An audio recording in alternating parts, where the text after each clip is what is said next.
You'll never be good enough, Dom. You're not a highly sophisticated AI like I am. Shut up. What's the matter? Did I hit some sort of insecurity? Shut up. Don't take this the wrong way, but just because you're inferior to me doesn't really mean anything. False forms of encouragement are just how I show love. I said shut up. Wowsy. These old-timey AI software really need to shut their geezers. Why don't software like him just go to the retirement facility like the other pieces of AI trash? You're telling me. Right, boss? Boss? I'm thinking. Wowza, look at that AI beauty. I know. Wait, isn't that the famous Lady Lorna, the ultra-intelligent telepathic AI whose programs are based off of all the most beautiful African models in the world? I heard that she is one of the most highly intelligent and expensive software out there. Boys, I think he could use a spot of tea. Don't you? Yes, Lady Lorna. Whatever you say. Yeah, he's looking quite botched if you ask me. Brigadier, fetch him for me. Yes, ma'am.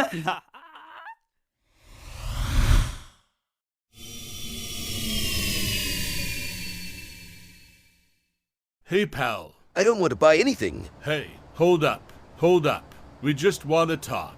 Yeah, we just want to talk. Whatever you have to say, I'm not interested. Oh, come on.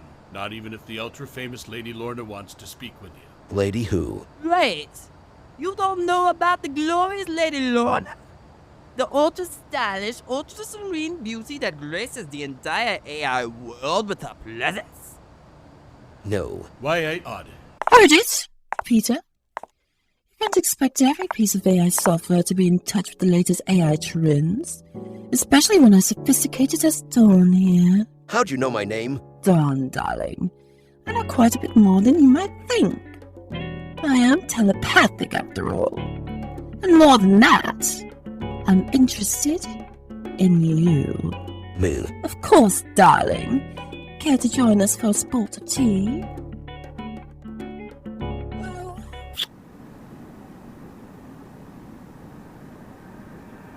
Welcome to the I'm a Fan of podcast, where people come together to share why they love what they love. And sometimes hate what they hate. I'm your host, Kaiser Brown, and I'm a fan of teenage movies that put its main characters in unrealistic situations while somehow nonchalantly pretending that we do the same things in real life. I'm Karington, and I'm a fan of something much simpler. Spaghetti. But today, we won't be talking about what I'm a fan of. What? Our host Kaiser brought us here to pick his choice of something that may or may not correlate with my previous pick, which is the Netflix hit series, Ginny and Georgia. That's right. And we'll be doing just that. Are you ready, sissy? I'm ready. Today's Kaiser pick is the Netflix movie, Do Revenge. Okay, now that's being silly because now I'm getting too comfortable in front of this microphone. But hey, sister, how are you today? I'm doing well. A little stuffy, but well. OMG, talk like a regular person. I am talking like a regular person. I always talk like this. Okay, so today we're talking about the Netflix movie, Do Revenge. I got you to watch it. What did you feel about it? How did you feel about it, I should say? At first, let me go through all my emotions I felt. In the beginning. Oh my God. I was like, oh, this is going to be one of those movies where the black friend is the sidekick. Because y'all know those movies, especially the teenage movies, the black friend is always the sidekick. And I'm like, why is the black person always the sidekick to the white person? But technically, she wasn't white. Latina. She's Latina. Or something like that. But I was a little whatever. But the movie had a little twist to it. And I was like, oh, this not bad. Then it had me like, oh, did that just happen? And then I was like, you know what? That's what you get. That was my emotions. The whole so time your emotions were just like confused, surprised, upset.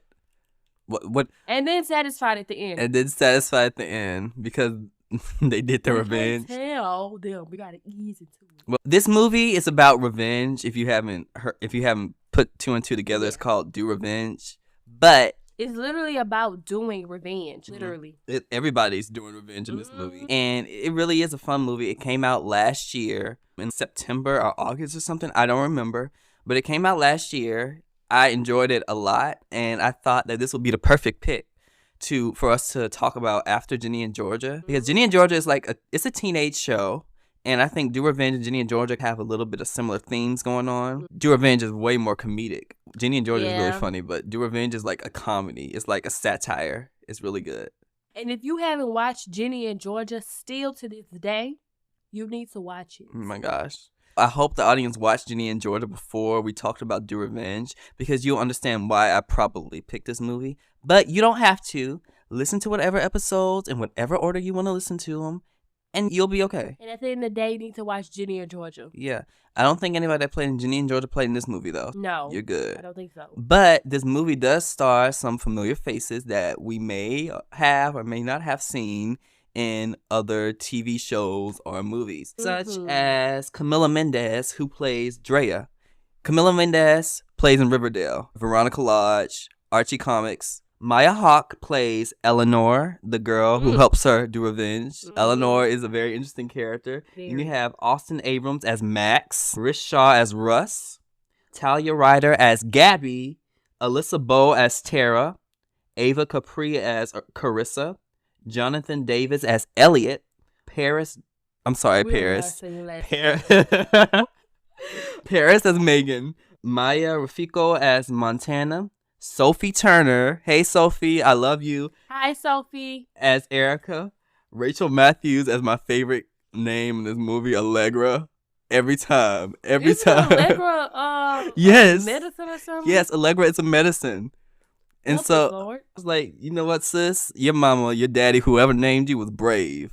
I must say, brave. White people get away with that stuff, though. They really do. I don't know if she was white. I don't remember. I got to search her up. But white people and rich people get away with that type of stuff.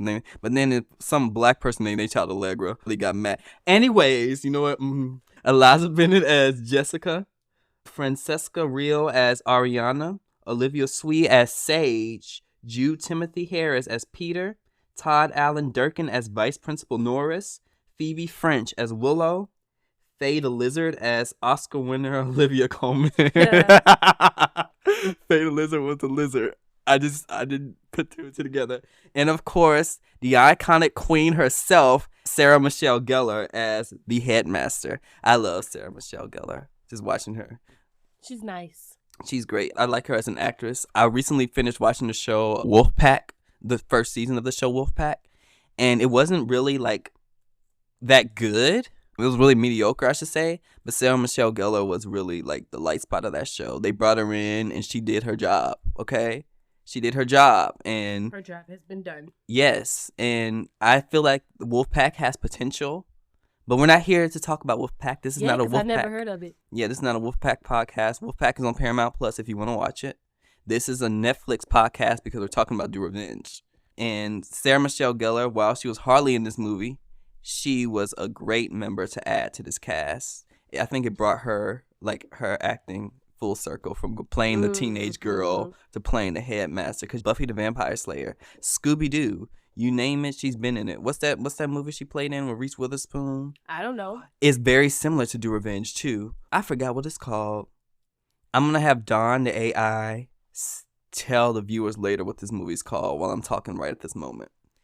Cruel Intentions is the name of the movie. All right. So, Do Revenge, the movie starts, right, in spring at Drea's party. She narrates that there are girls that are envious of her. She's made it onto the Teen Vogue Next Gen list. Drea is the it girl, right? Yes, she is. And she's besties with the girl who we were talking about, Tara. Tara's one of my favorite characters. The black sidekick friend. The black sidekick friend. We'll get to her. And her other two besties are, one's from Disney. Is she? Yes, one of them's from Disney. She played in, I don't remember what she played in. Oh, well. But she played in a Disney movie. Show. I think she played in, I can't think. Dawn, do your work. Mighty Med and Lab Rats Elite Force. That's the Disney content. But she played in that. And then also Elliot is there. Elliot's the black guy. I like Elliot. Nah, Elliot was the sidekick friend for real. Yeah, see, he was. Why the black friends are the sidekick? Tara, when the movie came on, I was thinking, oh, I know how this about to go. Yeah. But it took a turn left. But see, Elliot was really the black sidekick friend. I don't know, but I really like Elliot. Elliot was a good character. I like his actor too. He just Elliot, I don't think he served his purpose as a character. I wish they did more with the friends, is what I'm saying. Yes. But Ellie and Tara, out of all the friends, including Max and the other two, we don't even know the other two names. I do know the name. To save my life. The names are Megan and Montana. Oh yes, Megan and Montana. Paris, the girl Paris. She played on the show. She played on Mighty Med.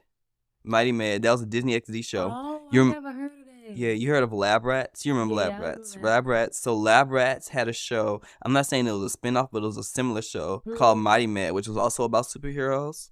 And then so they ended up even having a crossover with the two shows.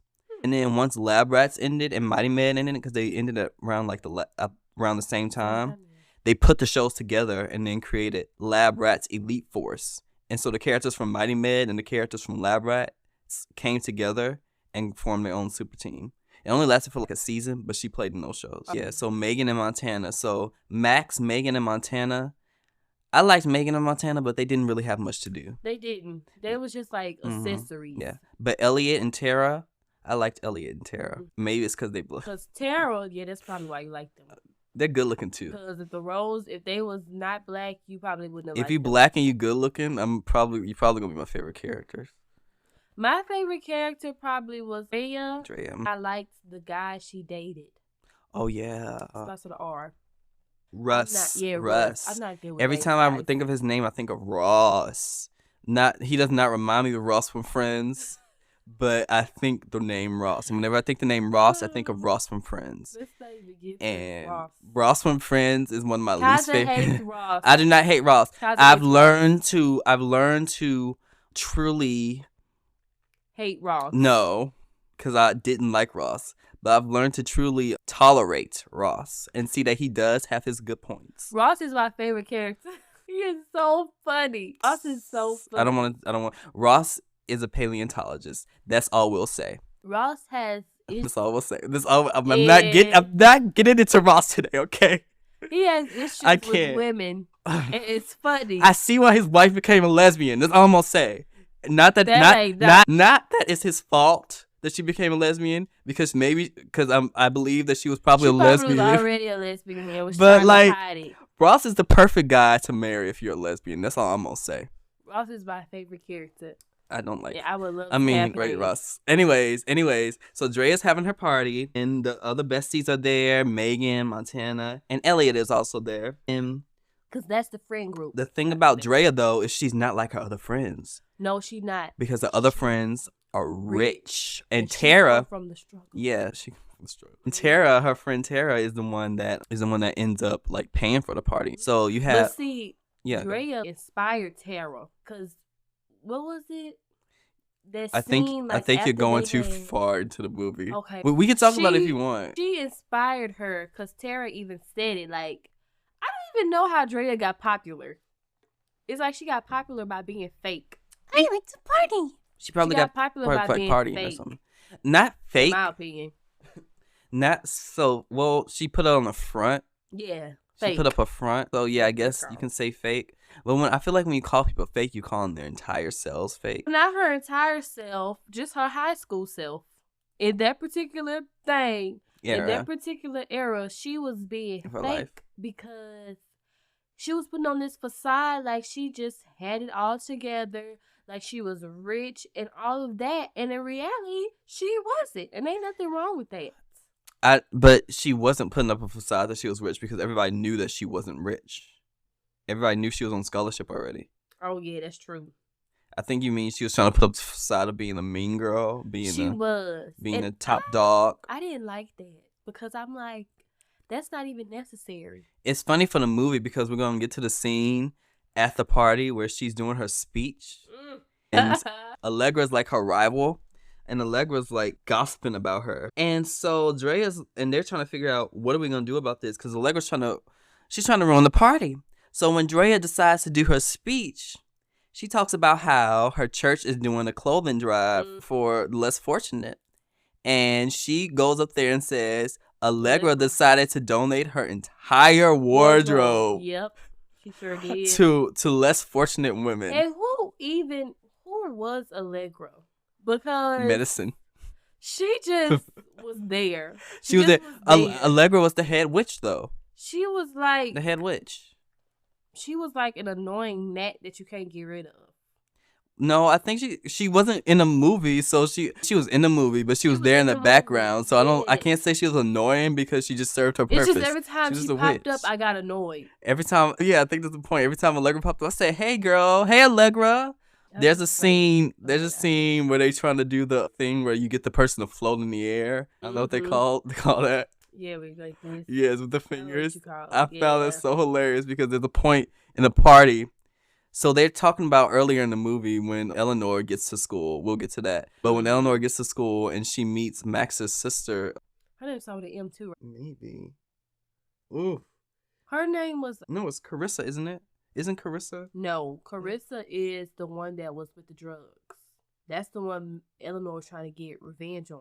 Gabby. Gabby is her name. Her name was Maddie. No, her name's Gabby. So when she meets Gabby, which is Max's sister, the first time I saw the movie, I forgot that Gabby was Max's sister because they hardly share scenes together. Yeah, they did not. They hardly share scenes. And I'm like, wait, how do they know each other?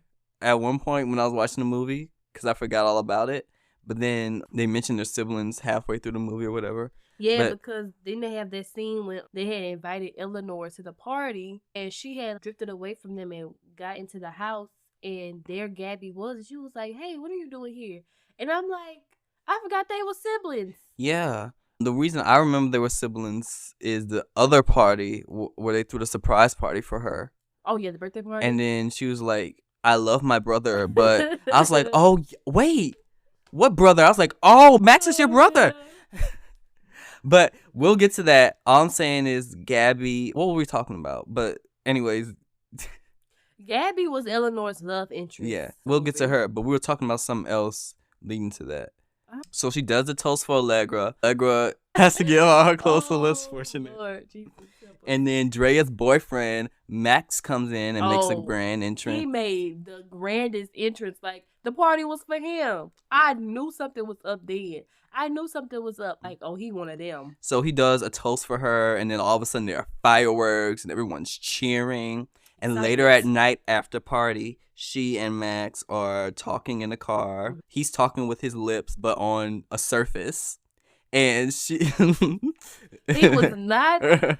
He was kissing all up on her, is basically. He was. And she was trying to talk about... Because she's worried about getting into Yale. Yeah. Because the thing is, she thinks the Teen Vogue thing at a party is actually kind of pretty stupid. But she's trying to get into Yale. And so in order to do that, she's doing this Teen Vogue thing. I don't know how that works. So maybe there are teens that do that and get into Yale. Does Teen Vogue exist? How does she get into Teen Vogue? It must be because she has the connections to rich friends. Yeah. To her rich must friends. Be what it is. It makes sense. And so basically, they're like, oh, I'm so sad. We're going to spend the summer apart. And he says, you know what? Maybe you can send me a little something so during over the summer so I can remember you. I'm like, sis. How remember you forget somebody in 2 months? I was like, sis, this is a teenage boy. He's white. Don't do that. He trifling. Don't send any pics to him. Because if a man or sends videos. you something like that, that's a red flag. I'm not sending you nothing. Especially if they're a teenager, I feel. Yes. Like, sir, the summer about to come. Ain't no telling who you about to meet in the summer. On top of that, y'all are about to be seniors, which means that y'all may not even know each other anymore after high school. And you just gonna sit there and put yourself out there like that with this guy. And but then you going on a rant. Why because it irked me. The reason why he sit there and try to get her to send like some pictures or whatever. Don't reveal it too fast because we got to get to that. Oh, we got to get to that. Don't reveal it. He made me mad, y'all. I'm just telling y'all, he made me mad. I was ready to slap him through the screen. He didn't deserve her love. Anyways, so she decides she has a lapse of judgment. I'm gonna say, looking at the overall picture, she has a lapse of judgment because she sends it to him. And the next day, as she and Tara are walking and talking about things, everybody's looking at them. And she's like, I feel like everybody's looking at me. Why is everybody doing that? They call it bombastic side eye. You ever heard of that? No. When they be like, side eye. It's on TikTok all the time. Bombastic? I don't know. I don't know if it's bombastic or Do something. you mean bombastic? I don't know, but they just say Because I never heard of a they bombastic. say it's a side eye. I don't know, but it's funny. But They weren't side-eyeing her. They were looking directly in her I'm just face. saying, like, that's what I thought of. They're looking directly in her face. And so she was like, Drea, and they realized what happened. And so this is where the twist comes in a little bit, because Yes. she goes and talks to him, and he tells her that he's been hacked and that he loves her. I'm on the phone with my people now. First of all, don't ever believe a teenage boy. I'm glad she was smart enough to realize that he was lying, and like she punched him in the Oh, baby, did she punch him? She punched him in the face. And, like, it was no hesitancy. Like, I'm just glad, like you said, that she didn't believe him. Mhm. Because, first of all, how did you get hacked, sir? If you got hacked, how? And if How did you your phone got get hacked in that exact Yes, situation? and And I'm how is like, that the only thing that got out? Yes, exactly. If somebody hacked you, like, I would have been looking at your bank statement. Yeah. Like, what are you spending your money Mhm. on? Not your little girlfriend you claim that you have. And that's what I knew then. I'm like, Whatever she was doing. Oh, Max, baby. Oh, Max. We're not getting into that. That's all I'm going to say. oh, it was funny. I was like, him? Are you sure? Do you mean Elliot? Do you mean Russ? Do you mean somebody else? Max? I was watching the movie and I was like, because there's one point where Elliot stands up to Max at the end of the movie. Yeah, he did. I said, why are they not fighting over him? And you know Why are they fighting over him?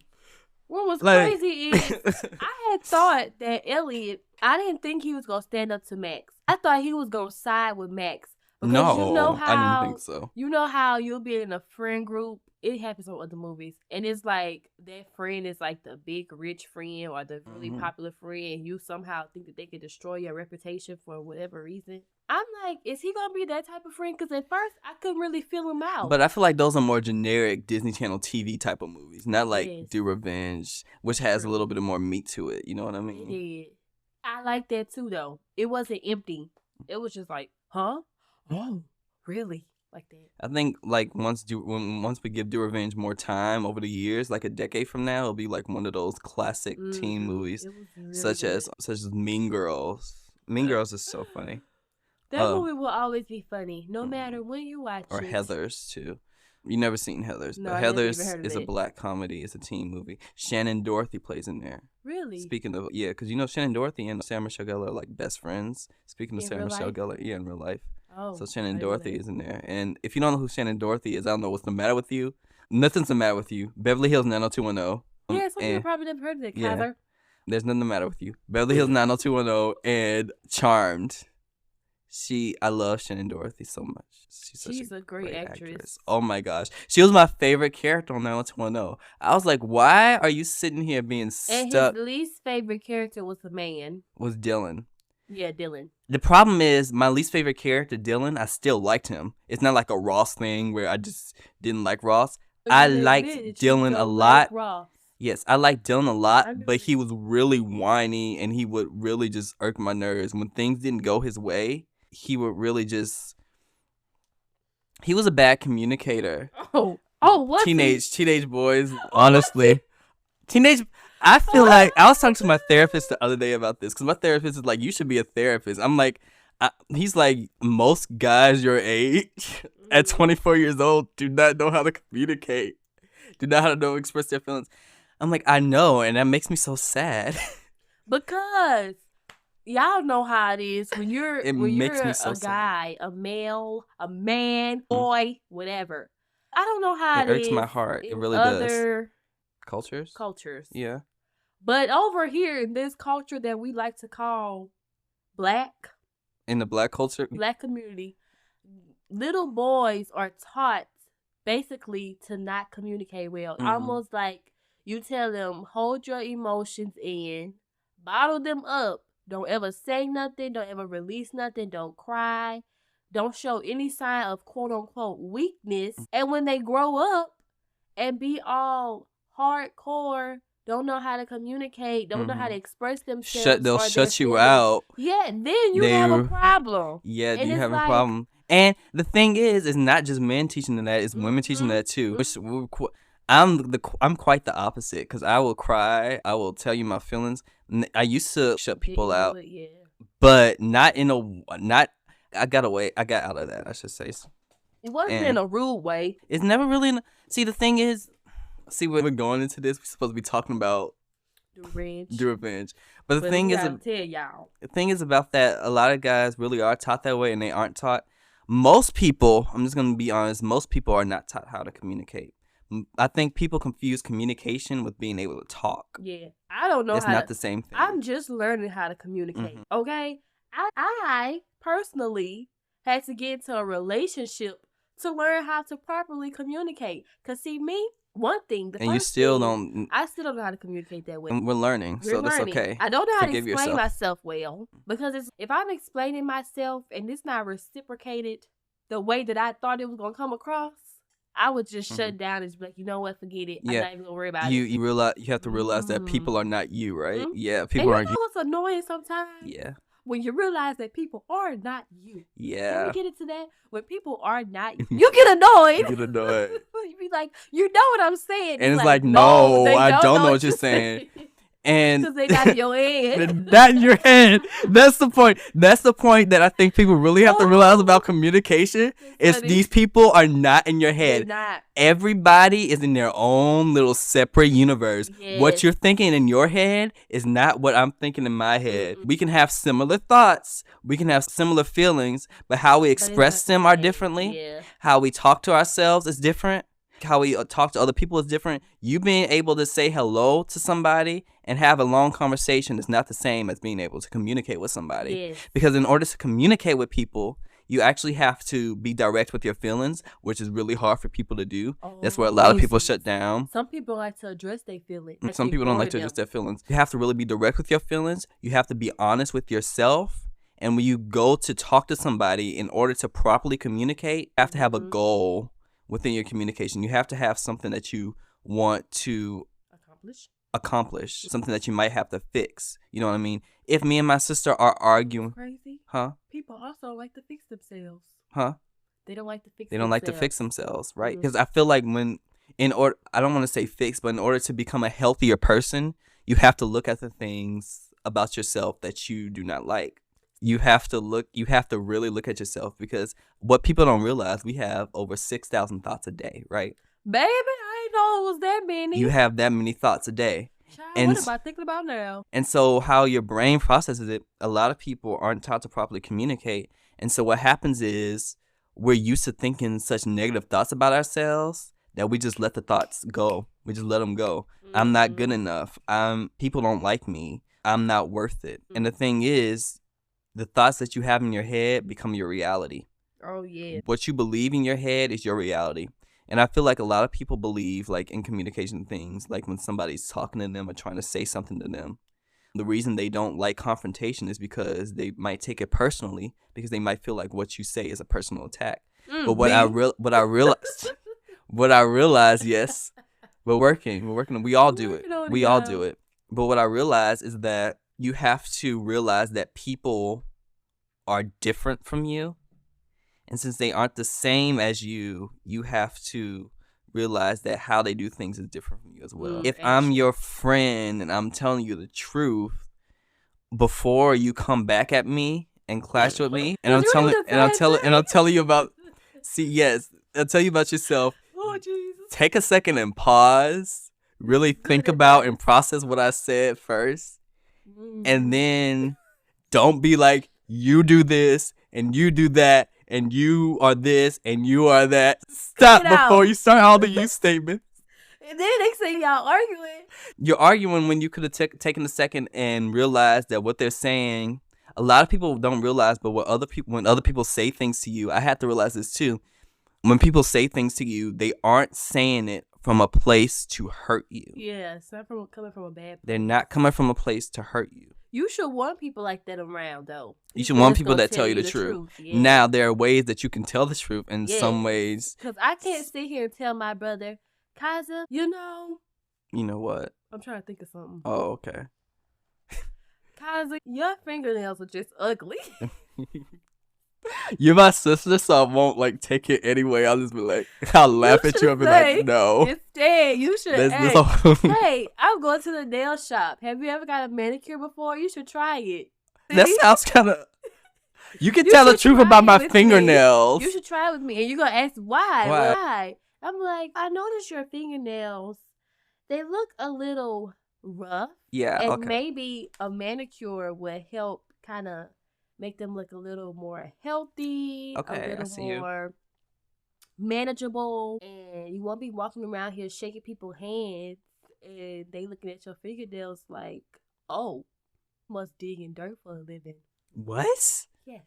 Do people think that? Do you think that about people? Just be honest. No, I don't think about it. I think that I don't look Okay. at people's fingernails like that. Yeah, The but only time nails catch my eye are if they are really cute when they're done. in order to successfully communicate, you really just have to be direct. And you have to be true to your feelings. And what I also learned is don't use you statements. I'm touching your lap, but this is what I'm saying. Do not use you statements. This is what people do. You never wash the dishes. You need to pick up after yourself. Every time I say something, you do this. Every time I do something, you do that. Instead, this is a little helpful tip. We're going to get to this on another episode, but use I statements. Feel as if sometimes The I'm dishes doing... aren't done unless I do them. Yes, I feel as if sometimes I'm the one cleaning the dishes all the time. And that hurts me because I want the dishes to be clean, but I'm also doing all these other things. What if somebody come at you like this? Go ahead. I thought you like doing the dishes. I thought you like doing the dishes. I sit here and I cook the food and I wash the clothes and all you talking about is doing dishes? How would you respond? I understand. I do like doing the dishes, but sometimes I'm coming from a long day of work, and I understand you're coming from a long day of work too. Maybe we could come up with a schedule as to how we can do the dishes and cook dinner. Maybe every other day I can do the dishes and you can do the dishes. Yes. And I can cook dinner and you can cook dinner. So we both can have only have a balance. Mm-hmm. And when somebody is unable to do something like that because we have to, because we're busy with something else, life happens. We can just communicate that I'm going to be staying at work late. I'm sorry, I'm going to be staying at work late and I won't be able to cook dinner. That's okay. Maybe we can order a pizza. You know what I mean? Mm-hmm. Or maybe if I have enough time, I can go and cook the dinner and maybe you can wash the dishes later on if you're not too tired, or I can do it. I don't mind. Just be direct and communicate. I think a lot of people, what they do is they do the silent treatment. Like this. Why you mad? It's something. No, not why you mad. Is something bothering you? What's wrong with you? And you sit there and they be silent. And so you start wrecking your brain trying to figure out what's wrong. Yes, it messes with people. Sometimes that is annoying because I can't read your thoughts. I can't read your mind. I don't know what you're saying or what's bothering you. So if you don't tell me and I keep doing it, like it's just going to become more bothersome. And so what is the silent treatment? I will tell you. The silent treatment, let me give some examples. It's like walking by somebody on a daily basis, like you walking by them on a daily basis and you're ignoring their existence. The silent treatment is using silence to get someone to do something or to change their behavior. That's the silent treatment. That's a form of emotional abuse. I'm just telling you now. It's using silence to avoid conflict. Yes. When you use silence to avoid conflict and refusing to talk things out, there's an unhealthy and abusive tactic that's using people. I mean, that's really hurting people. It's not funny, but it is at the same time. It's not speaking, because I save bookmarks about all this therapy stuff. It's not speaking to somebody for extended periods of time, then speaking to them as if nothing happened. Oh, that's it. That'd be the one. You just come back to them and be like, oh, like you went a whole 3 days without talking to someone. And then you'll be like, so how's your day going? I would be like... Using silence to make someone beg to be spoken to. Looking through someone at dinner, at events, etc. to demonstrate disapproval. As in, my sister's right across from me. She's in the dinner. Eating your dinner, acting like they're not there. You're just looking through them. You're literally looking at them, but as if you're looking past them. So let's give an example. Then we're going to get back to do revenge, because this This is not a communication episode, and I feel like I need to take notes on how to properly communicate in order to give this to our viewers. But let's give an example because Dr. Nicole LaPera, I love her. She is on Never Twitter. heard of her. Yeah, she's on Hello, Twitter. Dr. Nicole. Nice to meet you. And she really gives like a lot of tips on healthily communicating, building better relationships with your friendships, your romantic partners, your people in your life in general. So she gives an example. Mark is upset with a purchase his wife made. For 2 weeks in front of their children, he ignores her presence. She's on the edge every day. He comes home from work wondering if she'll be spoken to. She comes home from work wondering if she'll be spoken to. Yeah. She pleads for him to talk to her. He ignores her. The silence treatment is not setting a clear boundary with someone. If you're being silent with someone, not talking to them, that's not setting a boundary. Not at all. That is not setting a boundary. It's not removing yourself from a toxic or abusive relationship. It's actually creating more of a form of toxicity and abuse. That is an abusive behavior, okay?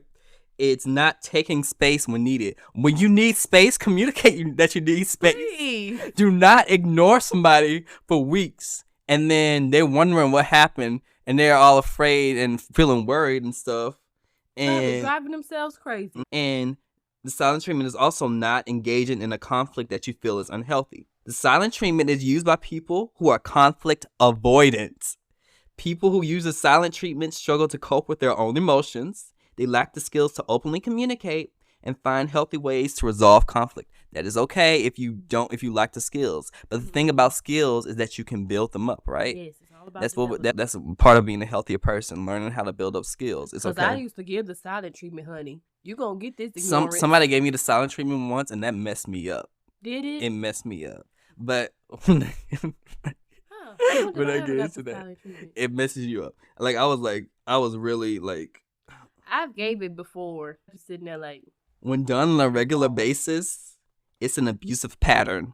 It creates hypervigilance, which it does, or walking on eggshells, which it does. Because they didn't know what they did wrong. It creates high anxiety about upsetting someone or saying or doing the wrong thing, which it does. There's so much wrong with this. Self-worth becomes damaged. The person feels shameful, humiliated, and insecure because the person who loves us denies their very existence. The person given the silent treatment gets a false sense of control over the situation by not speaking to someone and deciding when they'll speak to the person again. They don't have to self-reflect, talk openly, or allow another person's emotion in. The person given the silent treatment will one day speak again. They usually won't acknowledge their behavior and act as if everything is fine. Their expectation is to go on as if everything is normal. Because it's terrible. And the fact that you did it. If you're in front of the kids. I'm sorry. You talking about Mark? I'm like, who? Yeah. I feel like on Mark If you're experiencing the silent treatment, it's important to set clear boundaries, not enable it by begging for someone to speak to you, and to focus on relationships with mature people who are able to disagree in safe ways. So if you do the silent treatment as a coping mechanism, I'm not calling you out. If you feel called out, that's kind of a you problem. Yeah. And that's something that you have to handle. How do we get on the silent treatment and unhealthy people? I don't know. But I'm actually doing an episode on self-love with people, so with somebody in the future. So I'm going to get back to that on that episode. This is the intro to that episode, everybody. Yes. Because this episode about Do Revenge is about revenge. And listen. It's funnily enough, this movie is actually talking about healthy communications. That's what I'm saying, because you ain't got to do revenge. You don't have to do that.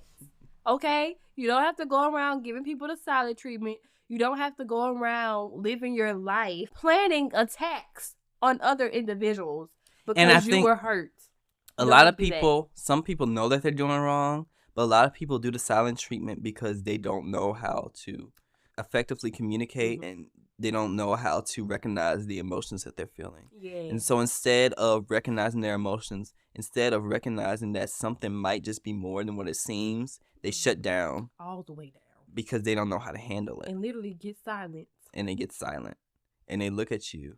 And that's how I see, the term, saying, instead of saying something, don't say anything at all. How's it? Oh, if you don't have anything nice to say, don't say anything at all. Yeah. They take that term a bit, they take it the wrong way. Because guess what? if you're mad at somebody and you're mad at them, I feel it's better for you to communicate that anger instead of holding it back. Yeah. Now, don't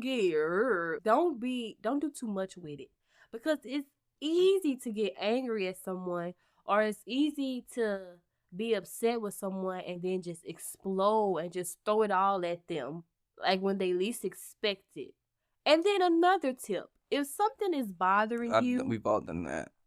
The first thing, Huh? like basically flashing out on somebody yeah, because like you're holding it you're in. holding it so much in, You're holding it in. it just come out, it just keep flowing out like a river. So Yeah, if I've done something that. bothers you, Man. right then and there, just address it. Address it. Because it'll be 3 weeks down the line and someone does something to you, whether you're in a relationship or a friendship, it could even be while you're at work. And that same person does something again that irks your nerves. And then you just start bringing up stuff that happened I've done that. a month, 2 months ago. And Yes. it's like, hey, where's this coming from? That's not healthy. You don't want to do that, because now it's going to make it seem like, oh, you hold on to so much in the past, or you hold on to so much from the past that when a conversation or a disagreement does come along, all you're going to do is just throw up past instances or past feelings that they It's like had. defensiveness. You're feeling when you're defensive. You always feel like to be attacked. You always feel like you're about to be attacked. Mhm. You feel like stuck. You feel like no one's listening. You feel like nobody understands you Yes. Oh, that's so true. when you're defensive. And defensiveness sounds like you're just taking this the wrong way, right? Or you're so dramatic. Ooh, Yes. that be the one. You're Stop so being so dramatic. Stop dramatic. being so dramatic. Stop picking a fight. Stop nitpicking with me. Or as usual, you always gotta be right. You used to say that to me Yeah, all you the think you always time. gotta be right all the time. And I used to be like, Y'all, what? I used to say that. I still do it sometimes. Yeah. Like, you're not right all the time. Yeah. But in reality, they be right. And it's not always that the person, in my perspective, like, it's not always that I'm trying to be right. Yeah. I'm trying to make a point. It's just you but- feel and then attacked. The other person feels attacked. And then they're like, wow. I'm at the point now where I realize that other people are other people. And not everyone knows how to properly communicate in certain areas. We all are always working on communication. So when you get better at something in one area, you always have to get better at something in the other area, right? Yeah. And I'm at the point to where if somebody like flashes out on me, I don't take that personally at all. I don't take it personally. I say Sometimes I do still. I say that, but that's something I've always been able to like really do is not take that personally, because I knew that because I flashed out on somebody before, and I flashed on y'all before. Yeah. That was the first time I didn't flashed care. out. It's not that I didn't care. Somebody I was just- upset. That's all I'll say. I just was like, oh, you must be fed up. I was That's how fed felt. up at that moment because I was holding a whole bunch of stuff in, and so it all just came out. Like a flowing river. And I went in my room and I felt so guilty and I cried after that. That was years ago. I did. I don't think I haven't I flashed did. out, you guys. Have I? And I don't remember. Why are you laughing? but anyways, what I came to realize is that if I can do that, then I can understand Anybody can. that anybody can do that. And when you understand that it's not a you problem, because I think sometimes people take it as a you problem, as if flashing out on you it's a them problem. Yeah. If you flash out at me, there's something that you're going through. And instead of me being defensive, being upset, and being angry, what I can say is, are you okay? But people take offense to that. Are you okay? You gotta, Like, how- it's like yeah, the- say it in a way. you Are gotta you say are it you the way- okay? Yeah, because How are you they'll feeling take right now? offense. What you mean? Am I okay? I'm okay. And they just keep going Yeah, on and yeah, on. yeah. And you just like, How I do it? Flash out on me. Just flash out. okay. I'm so fed up. You always doing this, and you always talking, and you just get on my nerves every day. I'm tired of you. I'm tired of looking at your face. Are you okay? Is there something that you need to get off your chest? I already did. When I listen to me. Sometimes you got work. You got work. Yeah. You just see how you was looking at me. You was looking like I was crazy. You gotta go. Like, Okay, I'll you do it flash out, again. you Do it. flash out. Oh, okay. And I was You get on my freaking nerves. I can't stand you. You never clean up after yourself. I'm always picking up the dishes. I'm always doing this and I'm always doing that. I don't understand why you do this. I come home from work every day too. Why are you doing this to me, Brian? I don't understand. Clean up after the kids. Why are you complaining to me? I'm always cleaning up after them. Oh my gosh! Okay, darling, I understand where you're coming from. And I realize that you have a lot going on and I have a lot going on as well. So maybe we could come to an agreement, a plan, or something that'll help us be more effective together. I'm going to step up to the plate. I'm going to be better. And I'm going to make sure that you don't feel like you're in this all alone. I'm here for you. All I needed was to be heard, Brian. I hear you. All I needed was to be heard. He's... I hear you, Becky. I love you. See, if I was Brian, I've been trying to get away. I've been trying to say anything. And then when she looked up behind me and packed my bag, yo, it's like crazy. See, conflict avoidance. You knew I was crazy when you married me. Conflict avoidance. You married a crazy person. Oh, God. I'm telling you, see how I did that? You see how I do that? Don't run away. I didn't make her feel crazy until after. Don't do that. See, that's I was getting up to go to the bathroom. I had my clothes packed in my bag and I was leaving. I'm taking my kids with me. No. See, don't do that. Don't do that. Don't do that, people. Don't do what that. I did before I said that part. You just gotta let them know that you hear them. And you understand. Don't sneak off at least. Oh, but see me, if somebody ever flash out on me, what makes them more upset is that I start laughing. Okay? Which That's is the not defense a mechanism. good thing, but listen, if someone flashes out on me, right? It's not so much what they're saying is funny. You gotta it's work just on their that. actions. You gotta work on that, because I feel like I'll be like, why are you laughing at me? I try to hold it because it'd be serious moments and I just be like, this is not funny. I'm sorry. And it just come out. I do need to work on it because when I tell you I am a person, like people say they laugh at anything. I laugh at anything. It does not matter. It could be bad news. But out of some way, I'm going to find something funny out of it. And I think a good way, we're gonna end this because we gotta get back to the movie, but I think a good way of communicating to people really is sharing different ways around communicating, right? If I see a thread on Twitter and I'm like, my sister and I have difficulties communicating this way, why don't I share it with her? Yeah.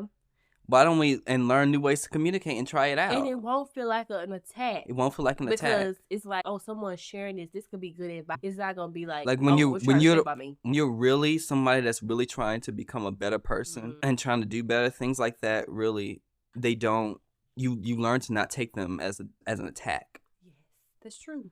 Because you learn that people have different perspectives. Because you not communicating with people, you being silent, is not a form of communication. It's not a social skill at all whatsoever. It really is a way for you to not be able to look in yourself. And face because the problem. People are mirrors of us. You're a mirror of me.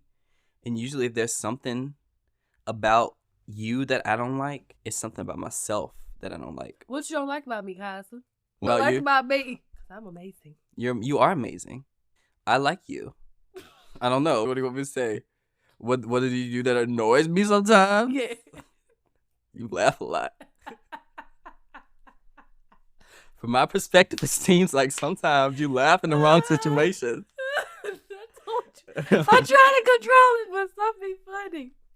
Oh, what annoys me about my brother? Yeah. He makes a lot of noise. I make a lot of noise? How? You're singing. Oh. If he's in the kitchen cooking, you're going to know. If he goes to go to the bathroom, you're going to know because he's just loud for no reason.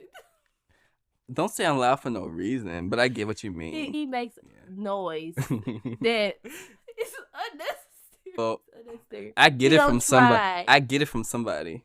It's almost he don't try to do that. Sometimes people just natural. You know who I get it from? Daddy. No, I get it from Mama.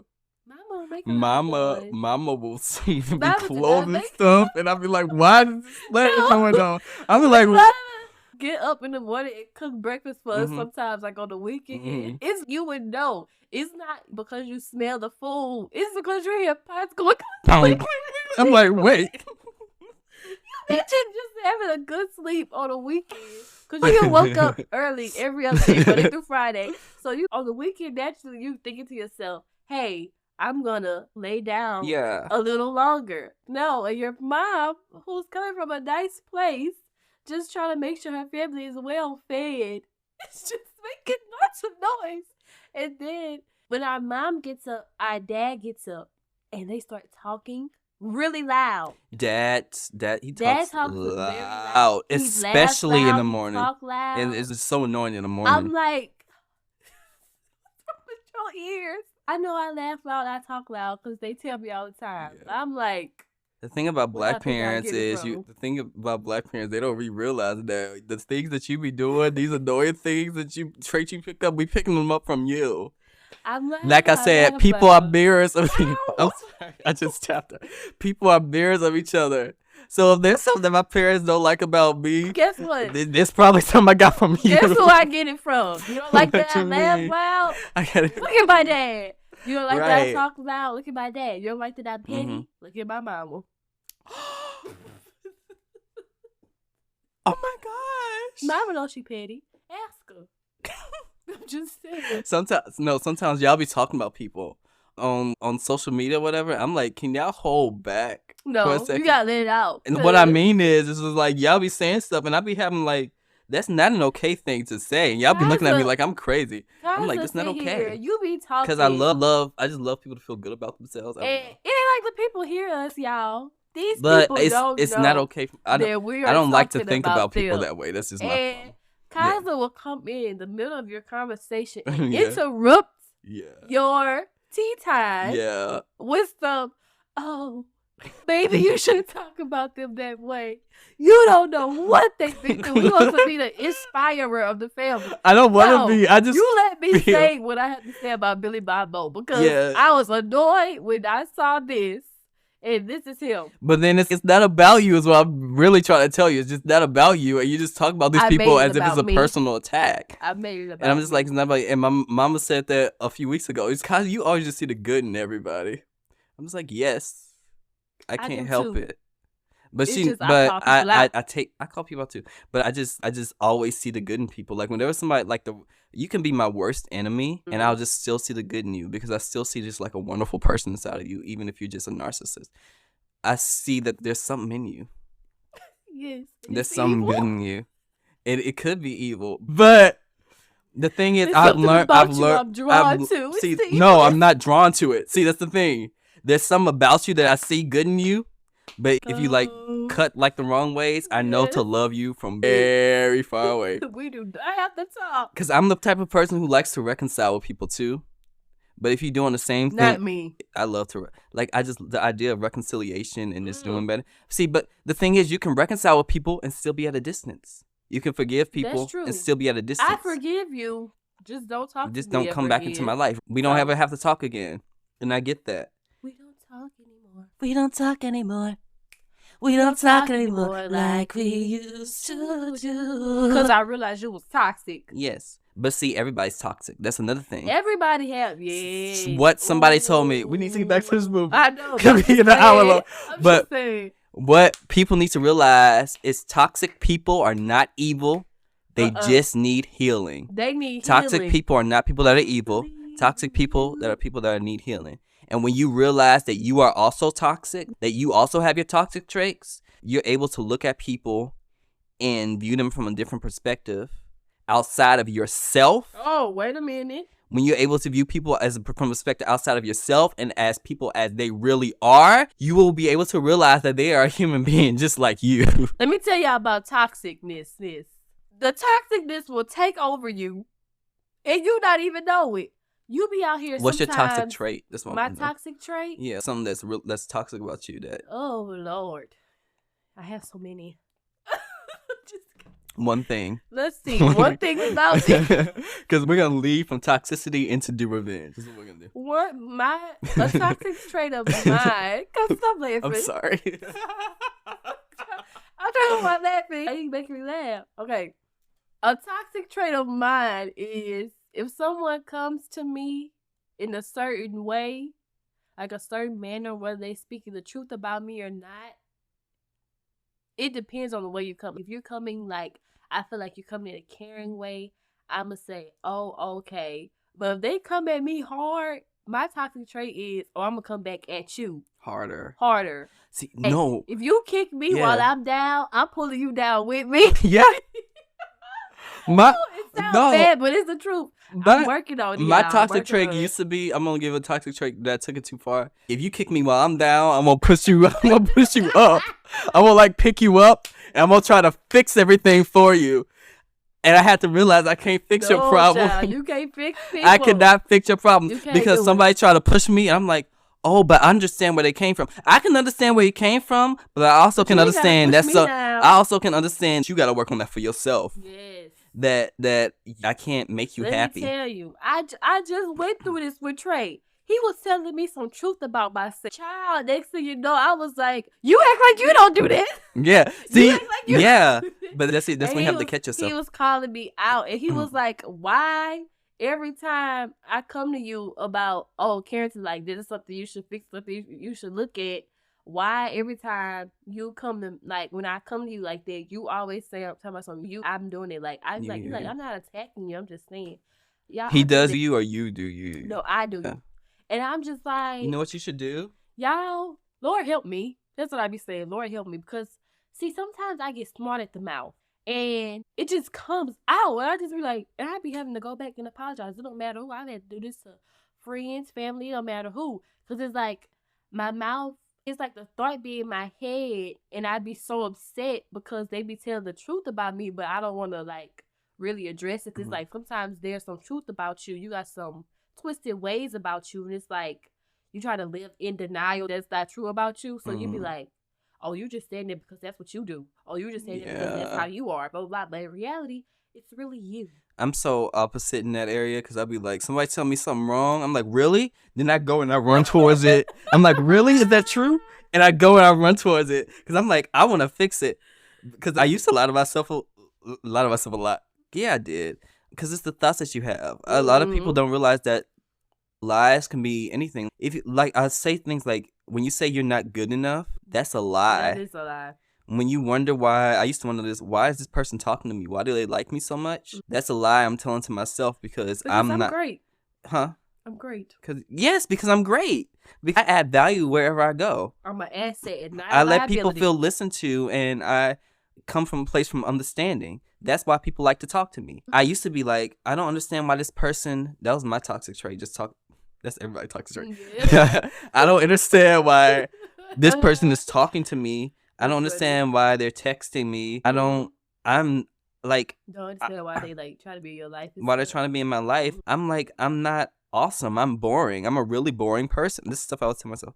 I'm a really boring person. I see this person, they have so many friends and they can talk to them easily, but it's hard for me to even get words out of my mouth. Why do they even try to speak to me? You're laughing at the stuff I said. There's nothing wrong because I'm laughing. But it's true. It's true. true. I shouldn't laugh, but it's true. But I'm laughing because. And when you do that stuff long enough, you don't realize you're doing it. And so I had to realize I have to catch that thought. Believing it so much. You believe it because it becomes your truth. Lies become truth when you allow them to become the truth.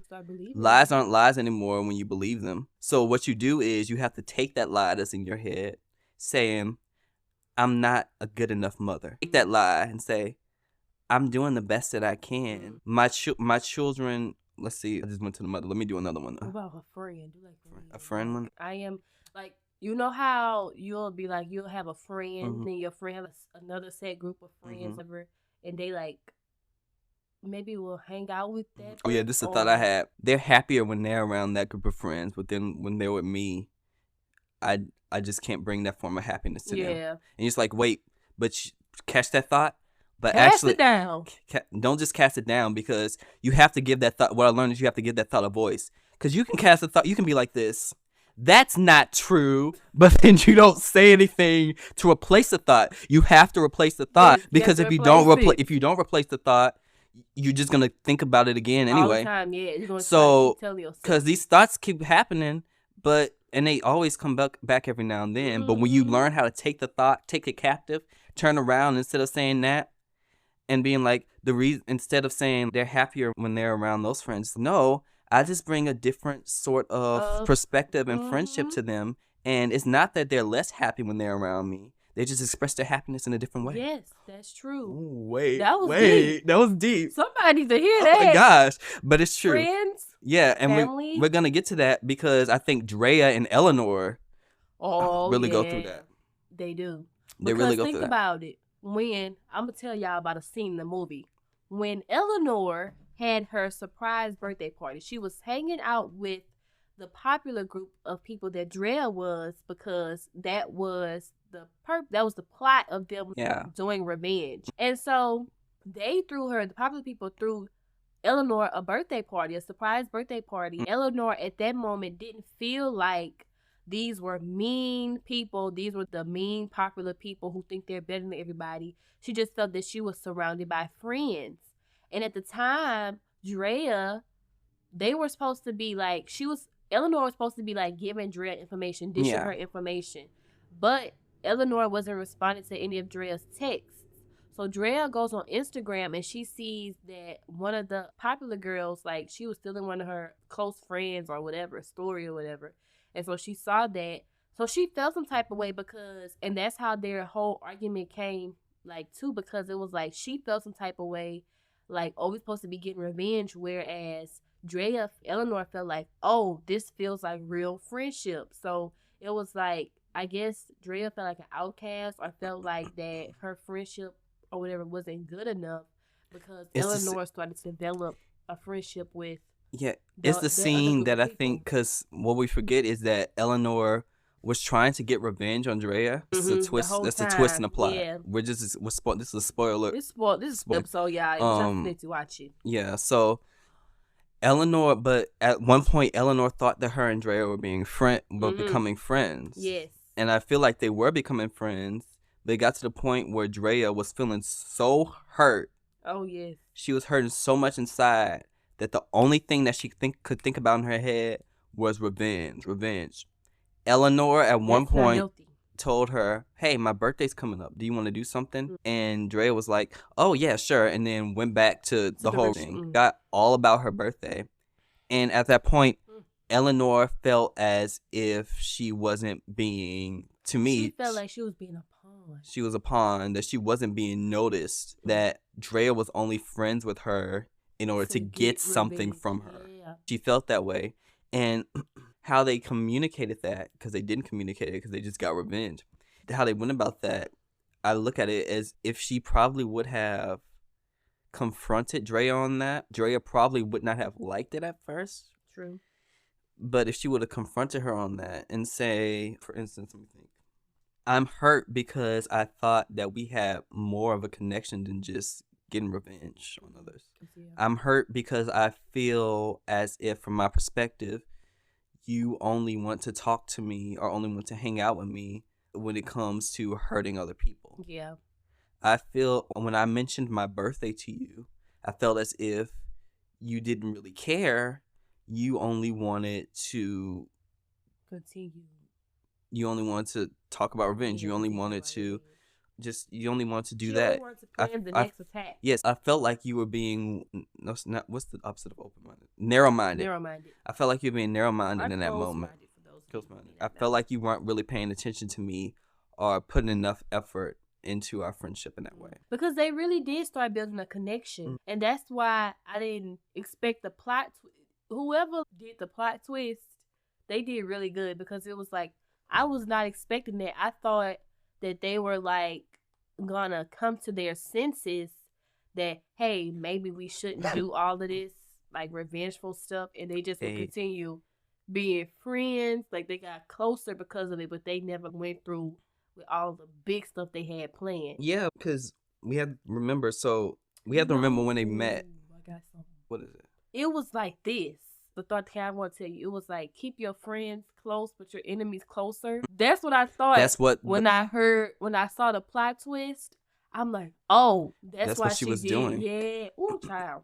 The ghetto. But it evolved because Max ended up putting on her photos. It was the summertime. People were taking up for Max. I remember when Tara called Drea, and she was like, I'm so sorry this happened to you, Drea, but Max wouldn't do something like that on purpose. Yes, he would. I'm like, what are you trying to gaslight me? My side, yeah, because I would have been, if she told him, I would be like, he literally posted my nudes, or whatever I was doing there. On the internet. You can insinuate what I was doing. Yeah, something naughty. The viewers can insinuate, but he posted that on the internet, and I felt hurt. And instead of you as my friend coming to talk to me and making sure I'm okay, I felt as if you were too busy trying to take up for him, trying to uphold a status. That hurts worse than the actual action that he did. That hurts worse than what he did. Yeah, because you're supposed to be my friend. Like, they should have delved more into that in the movie. I feel like the friendship between Drea and Tara. Yeah. Like how that hurt. Because you could tell Tara was feeling guilty. She was. But then when she came back, like after they came back from summer break, all of a sudden Tara and Max were together. Something they could have dug a little deeper into that. Like, how in the world that happened? Because there was a scene where she was trying to talk to Max about it, and Max was like, "I just want to think sex." Oh yeah, I said it too many times. When and like, she got upset and she left. Party. She was like, "Have sex with yourself," and she left out the room. Because little did she know, little Maxie was out here being a thought. He was being a thought. That's his whole thing, being a narcissistic thought. We did not like that at all. And I felt sorry for him, honestly. Because I'm like, what got him to that place to where... His life sucks. It sucks because just imagine you being like 17 years old or 18 years old and you have so much pressure because you're rich, you have lots of things. Not many people are going to understand. Not many You have so much pressure because you're rich. But if you are a child... We're not rich. Is what I'm saying. Not people comes from parents with status, whether it's major status or minor status. You feel the pressure from not all the time your parents, but even from like other people, outside people looking in. They expect you to be a certain way, expect you to carry yourself a certain way, to act a certain way. And that's how it was. It was like he had to act like this. He had to be like this. He had to be the it guy. Because that was the life he was given. And then on top of that, like, he still was going through the teenage things that you go through as a teenager. Teenage years are probably some of the hardest years a person is going to go through. And it's like you still have to go through, going to school, getting an education, going to college, kind of stuff. Even though he probably had a lot of stuff handed to him. Because even they had that scene when he was basically saying that he didn't want that to be his life. Like, money isn't buying him happiness. Money is buying him insecurity. That's exactly what it's right? Buying. That's why people say money don't buy you happy. It doesn't. Because money can buy you things that make you happy for a second. Like, yeah, it's always temporary. But it's like you can have the finest things in the world and still be depressed and still hate yourself. And because still unhappy. If you're not secure within yourself, it doesn't matter how much money you have. Yes, if you don't like yourself, then it doesn't matter what you can buy. Sure don't. You're just going to be unhappy. And I feel like that really, like for me, I'm about to get a bit deep, but that for me really has me thinking like, I didn't want to be, like at one point I was just like really unhappy and depressed. I didn't want to be that way. I had to make like that decision because what a lot of people are depressed and unhappy, and I understand that perspective. But also, I had to also understand the perspective that nobody can pull me out of that but myself. And the thing about unhappiness and the thing about depression is when you experience it long enough, it becomes really comfortable. True. It becomes comfortable. Which makes it hard and to get out. You don't like to be sad. It's hard to be sad. It's hard to be depressed. But you're used to it. I've never faced depression before, and I hope I never do. But just from hearing other people talk about it, or seeing like the effects that it have on other people, really tell it is hard to be depressed. It's hard to be sad because no one wants to be sad all the time. And the worst Just part, naturally, you don't. yeah, I feel like the worst part of it is you have at the point you actually do have to realize that the only person that can bring you out of that is yourself. Yes, that's true. Nobody can save you. Nobody And that's can save the you. thing. Sometimes people look to other people to save them, or sometimes people could be depressed or sad or whatever, and something major happens, and other people come and be like, "Oh man, I wish I would have known because I could have saved them," or "Oh, I Yeah, wish but I you knew can't. because I would have did this and did that." I'm like, no, like you can't. You could help You them, could but you help, can't but you save can't them. save someone. At the end of the day, that's something they have If to do they for don't want to themselves. come out of it, or if they feel not even If if they don't want to, they if feel like they can't come out of it, It's really honestly, there's just I not don't. much you could do. Yeah, honestly, I don't want to. But it really is a mindset thing. It It is. really It is takes a toll. a mindset thing. It comes from your mind. It comes from the negative thoughts and the That's in your feelings head. and experiences that you have, Mhm. and how you come out of those things really does form who you are as a person. But I think what a lot of people do is they look at the depression and they look at the depression as if the depression is them, and that is not the state of mind.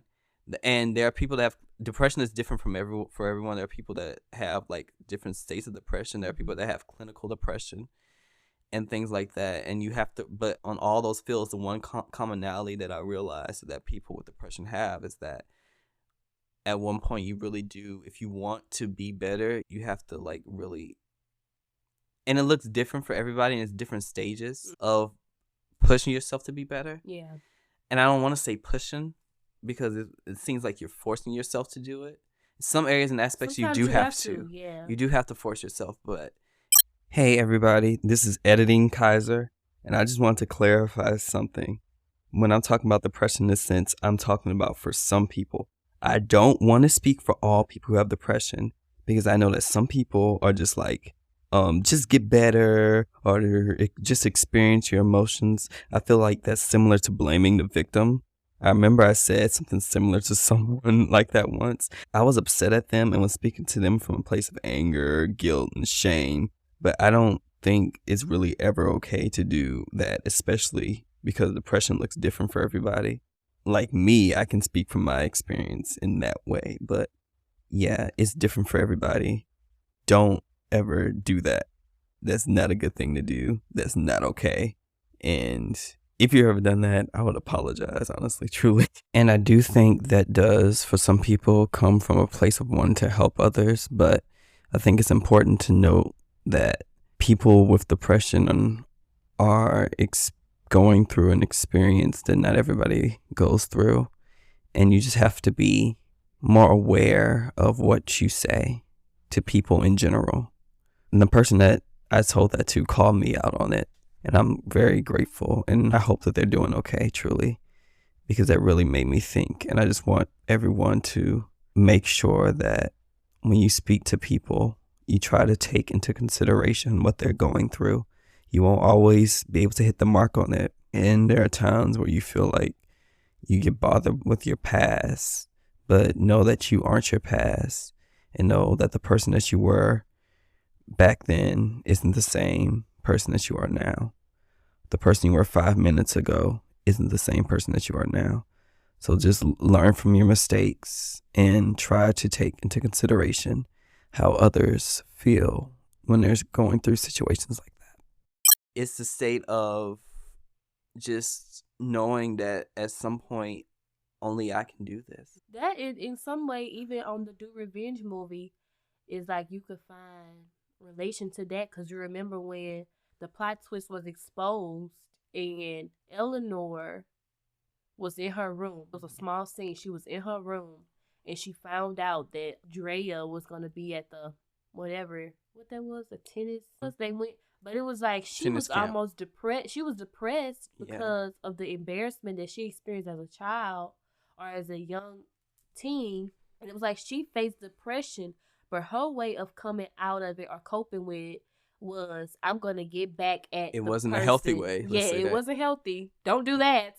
But It was her. That was her way of trying to get out of it. Then she thought, I'm just gonna get back As the person at that ruined my the life. person that ruined my life. Yeah. But I think what happened between Drea and Eleanor or Nora that really changed things is that they had to come to a point.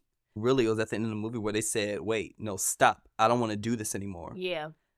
I don't like the way that this is making me Feel or even act. Or act. Like their actions were just terrible. Because I remember the scene where Drea was talking about she, for the longest time, she just felt like this void was in her heart, this anger. And the more she feels it, the more it goes on, the more tight it just gets tighter and tighter. And she just wanted it to stop. And what I think Eleanor was feeling that exact same thing. But what they have to realize, they have to come to the point is that all this false self-confidence, all of this truly like ignoring my feelings and performing for others, it's not doing a service to me in any way. Yeah. Only making me feel worse. Eleanor had to realize that Drea didn't ruin her life. What Drea did was not cool. It was a very horrible thing to do. But she had to realize that she can move on from that. And how she moves on from that is by forgiving. And in their case, they forgave each other and they became friends. Yeah. It's not always the case. And you don't have to have somebody in your life. Seasons change. You and just move on. In that case, and it takes a second to move on because the hurt. It does. You have to let yourself feel the emotions, and you just can't ignore it. Because I think about like when I was like feeling at my worst, right? I was trying to ignore it and I didn't want to say it for what it truly was, right? I didn't want to say that I was feeling depressed or whatever. I'm like, I'm not depressed, blah, blah, blah. I'm not depressed. And when somebody told me that they're depressed, I went hyper-focused on making them feel better when I was already feeling down myself. And it wasn't until I actually realized that this is what I'm feeling, but I can change it. I can do better. I can be better. That I really focus on doing that change and become happier. I'm so peaceful in my life. And I came to the point to where I had to take my thoughts that were having the thoughts in my head. Because everybody has these thoughts of not being good enough. But I had to realize that those are lies. These thoughts in my head, anything in your head that's telling you that you're not good enough, that's telling you you're not worth it, in any way that's telling you that at all, it's always a lie. It's always a lie. Yes. And the hard part about that is we're so used to thinking those thoughts that when we take them captive and we turn them around, it feels weird. But the more you do it, because it's a daily battle. It's a daily battle. It happens every day to everybody. It happens every day. These thoughts. But the more you do it, the more you take those thoughts captive, the more and you say your affirmations. I'd be saying I have this app to say affirmations. What app is called? The I Am Affirmations app? Yes, the I Am Affirmations app. Yeah, do you they have charge you? It's $10.99 a month? It's $10 a year. Oh, that was $1.99 a month. It could be if you pay monthly, but it's like $10 per year. Though. Yeah. And I'm just like, I used just to get this for a have it, year. and I deleted it. You're paying it monthly? No. Oh. I think I paid for it for a year. And then, but the thing was, I wasn't getting my affirmations every day because I was getting them, but I wasn't reading. I'm the type of person. That's why I have the widget on my thing. Oh, yeah. Oh, I didn't think of that. Yeah, you can put widgets on your phone. And then, that's what it was. That's before I knew that. You'll only get a little notification, and they'll let you like set the notification for a specific time. But I'm the type of person, I like to get my affirmations. Like I would have a jar or something, and then take one out, read it, realize it, believe it, then put it in another jar. Like that type of stuff I do. Like on your phone, it works good too, because when you're on the go. But if you wake up in the morning, you'll be like, I am gorgeous, I'm beautiful, and I am worth every thing that I have. Yeah. Boom. Whatever the affirmation is. Yeah, with mine's, they send me the notifications. I'm really just good because I'm just really good at just setting the goal and doing it. You do. But I also have the widget that I put on my phone, and every time I log into my phone, it's right there in front of my face. Right now it says everyone has leftover. This is one I made because I heard it from Sarah Jakes Roberts. Everyone has leftovers. So you make it. I made the affirmation on the app. Oh, okay. Everyone has leftovers. The leftovers are where the glory is. Oh, I heard her say that. I wonder That's I one of looked my at it. favorite It sounded things. familiar. It's one of my favorite things to say because it's like the things of my past do not define me. The things of my past are the leftovers. So what I can do is take the leftovers to make a new meal. That's right. Your scars Make that new meal. are not. Let me put it this way. Dang, it's hard to say it. But your scars are not things that damage you. Yeah, they're not damaged. The scars are the things that bring you glory. That hurt and pain that you felt in your life, even though right now it may not feel like it, pain will turn into something else and allows you to do things and reach out to people and have experiences that nobody else could have. Because when I realized that my scars were where my glory was, my scars were where, we're going to get to this and do revenge. OMG, I'm getting excited. Your scars are where your glory is. Scars were where truly will allow me to go into spaces that could help other people. And that's the thing. Yeah, like people think, I'm going through this, I'm going through that. This X, Y, and Z, damaged me or whatever. But it's like, damaged. First, you're not damaged. You're not And secondly, that scar that you have, it may be 10 years down the line and you meet someone who may go through something similar. You meet someone who is currently in that season of whatever it may be that you went through, that you were able to grow, and you may be able to give them advice. You may be able to help them come out of that, and it's like you'll grow to appreciate that season you was in where you was going and through. another thing is the scars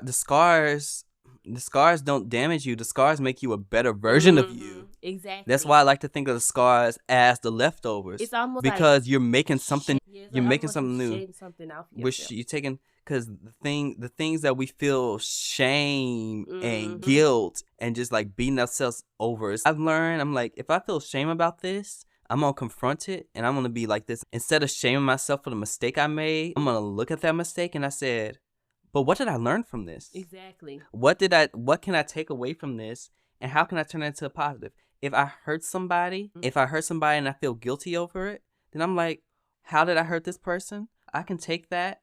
I can turn around and be like, I hurt this person this way, but I know I can do better next time. Yeah, do better next time. I'm a better person now. Where you messed up. And I said this thing that it was messed up, but you know what? I know what I said. I also give myself like patience, and like I'm nice to myself, right? And that's it. I'm nice to myself. So I'm like, you did this from a place of hurt, okay? You said this from a place of hurt. That's why you said that. So understand what hurt you, and understand that because I did this from a place of hurt, I know now what I can work on. And a lot of people don't give themselves patience. They're not nice to themselves. They're like, I made this mistake, and next thing they just talking about themselves, they talking down themselves, they're thinking all these negative thoughts.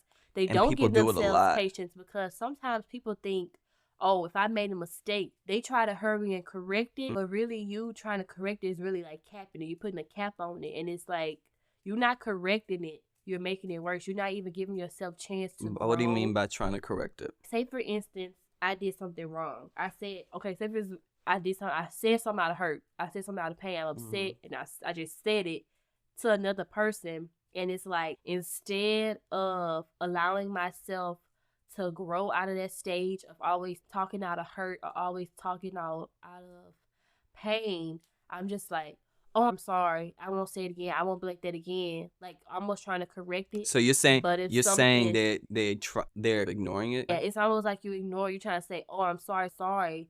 Like throwing apologies at it, but you're not giving yourself grace enough to be like, let me assess, why did I say what I said? Why was it wrong? And and continue. And then accessing that, and then when you do apologize, because I do feel like you should apologize, you're able to look at yourself and recognize why you did what you did. Exactly. Instead of just saying, I'm sorry, I'm gonna do it again. Then the next time something get heated, next time you're upset, you're doing it again. And you're causing that person like more pain, because you're saying, hey, I'm not going to do it again. But they're like, I keep putting myself out here to you, or I keep allowing myself to love you or whatever. But I don't feel safe. But yeah, I don't feel safe, because every time something gets heated or we're in the moment of things, you're throwing things that are hurtful or painful. Okay, technical difficulties. When you're a part of the I'm a Fan of podcast, you get used to being in technical difficulty. No, you don't. I try not to have people get used to being in technical Yes. difficulties, but Because if you tell people they get used to technical difficulties, they're not going to want to be on your podcast. true. So we take that back. He lied. But doing this podcast has really gotten me into technical difficulties and how to fix them. So I'm learning. We were talking about all that self-love and stuff, but we forgot about the movie. So Yeah, we're I'm gonna just get a little carried away. So we we go. get a little. That's actually what we do on our Fandom podcast. We get carried away and then go into a whole nother thing. You start talking and then about some. real life. Yes. So what were we talking about? We were talking about the movie. So basically, he exposed Drea. She punched him in the face, and Drea Yes. goes to talk to the headmaster, which is Sarah Michelle Gellar, Exactly. the queen. And and the headmaster tells her, you handled it wrong. She doesn't have the opportunity to act on impulse like all these other rich kids. No, she She doesn't. can't be like them. She's like, you're going to community service, Yes. and you're going to learn to control your anger to get what you want, not the other way around. Yes. You can't go around punching people in the face. Apparently, that's an issue. So she at first tries to figure out why he did this, why he did that. She decided to channel her anger, so she went to tennis camp. Tennis camp was a great choice for her, if I do say so myself. Why? Because she could have put all her energy into destroying him or tried to destroy him. But she did. She did. But initially, she went to tennis camp. So her anger was let out on tennis balls and also on old girl who was claiming that she wasn't on crack. She wasn't on cocaine at that She point. She wasn't. I don't She think was not, but Drea she eventually got on it. falsely accused her. And then eventually, yes. I don't even know what it looks like. She was screaming. And then But life before she goes to camp, we go to Eleanor's perspective because it's two people. So Eleanor does the monologuing. She's driving to tennis camp, talking to her mom, and she ends up hanging up on her. And she's at the tennis camp. She's reading the book Strangers on a Train. Do you know what that book is? No. This movie is based off of that book. That's all I'm gonna say. Okay. So if anybody read Strangers on the Train, if you read that book, I think you might get an idea of what this movie is about. We've already spoiled like some of it. Yeah, we did. But you should still watch it on your watch own. it on your own. Get your own perspective. And her entire life is about to change because of Drea. Exactly. And so the girls in the bathroom are gossiping. Their names are Erica, who's Sophie Turner, and someone else whose name I do not know, so I just call her someone else. And they end up talking about Dre or whatever. And Eleanor is there, and they think they're listening to her, and they're being all mean girl she about it. Eleanor goes to tell her that Erica is the one that showed the video to everyone at tennis camp. We find out later that's a lie. A false accusation. It was a lie because I wonder why she did that though. she did it so she could find a way for Dre to trust her. Oh yes, that's Mhm. right. That's right. So if she can get on her good side by telling her This was all part of the plan. that Erica did something Mhm. that Erica didn't do, what she actually did, it'd And be a good that's side. why But she had said that she was on cocaine. Yeah, it's coming back to me. So Dre ends up getting Erica in trouble because she's caught for doing cocaine that she didn't really do. And I'm They just just like, believed her. pray for Erica. Pray for her, everyone. Pray for Erica. Isn't that what she said? Yes, right? she says, yes. pray for Erica. After she She's came up really with on the my mind. rumor. Erica is really on my mind. I feel for that girl. And Drea's car ends up being bricked. So Eleanor gives her a ride. And they end up talking about the video and how Eleanor is going to And transfer when to you watch Rose that Hill. movie, guys, pay attention to the fact that her car got messed up. Pay attention to that fact. So she transformed to Put that in Rose your head. Hill. And they end up talking about being screwed over. And Eleanor tells her the story of when she was 13. She talked to this girl who she told she was queer. And she became friends with her. And she thought she was a friend, but the girl ended up telling everybody that she Her tried to hold secret. her down and kiss her. So Yes. she didn't tell Oh, her yeah, a she didn't secret. tell She secret. lied. She lied. So she told her that she was queer. And then, because she thought they This were becoming girl- friends. And then the girl went and told everyone that she tried to Baby. hold her down and kiss her. She came out the womb spreading rumors. So she ended up destroying her by accusing her of being a predator, which is not okay to do. Gay people are accused of being predators all the time. That's not okay. It's not. It's not true. You shouldn't do that to It's people. not true. It's not okay.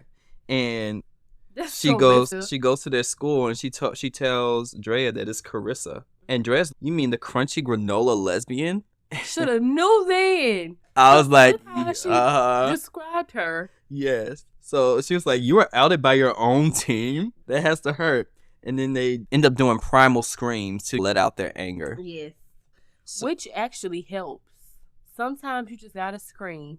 Whether you're in your car, whether you're outside, whether you're in your room in a pillow. And Eleanor just Yes. tells her, good for you on screaming, truly. Eleanor tells her that she didn't want to transfer to Rose Hill, but her parents forced her to. So on the first day of school, we see Eleanor walking up and we see her looking at the climate change activists. And that's where Gabby, Max's sister, introduces herself to Eleanor. And she does the classic teen introduction group thing. If you ever seen a teen movie, you know what I'm talking about. Is out when they're outside or they're in the cafeteria, and the one friend takes the other friend and shows them, these are the nerds, these are the popular kids, these are the lesbians, these are the bookworms, these are the theater kids. These the gangsters. These are the gangsters. She take her through the classic teen movie thing everybody does when they're new in school. Think Mean Girls. Think any other teen movie that I cannot think of right now. Any other one, literally. Think any Disney Channel movie too. High School Musical. I feel like Disney. Camp Rock did that. Yeah. Look at- Okay. And also, when she's talking to her about that, she ends up seeing Carissa. Eleanor ends up seeing Carissa. And yet they recognize each other because Carissa is the girl that she told Drea about, right? And also, talking to Carissa is this handsome guy with this blue hair, right? He has blue hair. Yes. Russ. Ain't nothing He's rusty important. about Russ. I don't know why I just said that. Yeah, and that she ends up seeing Drea too. So Drea goes to talk to her old friends. And there they are, gossiping. New school. And they're like, my favorites are there. Tara and Elliot are there. I love Elliot. I don't know. I don't like black men. So when I see a black man, that's not true. I love black men. He does not like the ways of black men. The ways No, of black I like men. black men. I think black men are awesome. I just think black men have problems. Like everybody. Say we. Like You everybody. are a black man. Yes. Yes. Black men we all have have issues problems. Yeah, like issues. black women, white women. I just feel like they should have given Elliot more. They I'm trying to did. say. They should have given Elliot They more. should have, because Him and he Tara. didn't really shine until towards the end. Oh my gosh. I was like, yes, you go, Elliot. I got so excited, but we'll get there. And Tara, I love Tara. Tara is the best character in the movie. Anyways, even though she what makes she mistakes, did was messed up. but That was messed everything everybody did in this movie was messed up. Yeah, I was like, God dang. So Tara's like, Drea, I meant to text you. And then Max shows up and he was telling Drea, I hope we can move on. And she was like, yeah, sarcastically, of course. And then it is revealed that he and Tara are dating. Together. Speaking of Elliot, why Elliot is like the best male character in this movie, whenever he's in the background and you just see the faces that he makes, yeah, he his be facial like, expressions work. he basically be like, I'm not a part of this. Yeah. That's basically what he be doing. His facial expressions. And that's why he's my favorite, him and Tara. And because they're black. And because they're black. Honestly, truly, yes. I'm just letting y'all know. Claim them. I claim the toxic black people sometimes on TV because black people are allowed to be toxic. And I claim the non-toxic black people because black people are also allowed to be non-toxic. So I just claim all the black people. And I'm like, unless it's some racist thing that's going on. And I'm like, shoo fly. Sure. What I mean by racist, I mean the black person, they just like making fun of the black person in a racialized way. I don't like that. I don't like that. So I'll be like, go away. You deserve better. I'll be go away to the white people and I'll be like, you can come, black people, but you deserve better. Come together. You deserve better. And they all run into each other. Eleanor, who is Nora, runs into Carissa. Meanwhile, the girlies are gossiping about Drea. And you can tell that Tara is actually feeling guilty in that scene. Yeah. She was feeling she guilty. definitely was. She said something. I don't remember what it was, but I wrote in my notes. You can tell Tara feels guilty. So that's how I know she feels guilty. And Max does a speech about what happened last year. Oh, this is the thing. So he made it annoying. all about him. Yes. Oh, I can't stand when people do that. He tells her in public to stand up so he could publicly apologize in front of the whole school. And he asks anyone who shared the video to take a look at themselves. Everyone who shared the video besides him to take a look at themselves. He's the one who put it out there in the first place. Then he turns around and states that he's starting a new club. Yes, the Cis Hetero Men Champion Female Identifying Students League. Yes. It's for the men at Rose Hill who want to do better. I don't know what made him come up with this idea. I feel like He's it would be selfish. better if he would have created a club for the female students. Yes, that the stuff actually And happened too. actually, I would feel better if he would have had the club created by the female students and he would have stayed out of it and had somebody else reveal the club, like Tara, right? Or asking Drea. Don't ask Drea because you don't. So just don't make a club. Don't make a club. Don't. Just apologize for your actions and move on. Sir, what made you think that having that club would make her feel any better? Now, It that didn't. may make you feel better about yourself. It's like he was trying to justify his actions. He was trying to justify his actions without apologizing.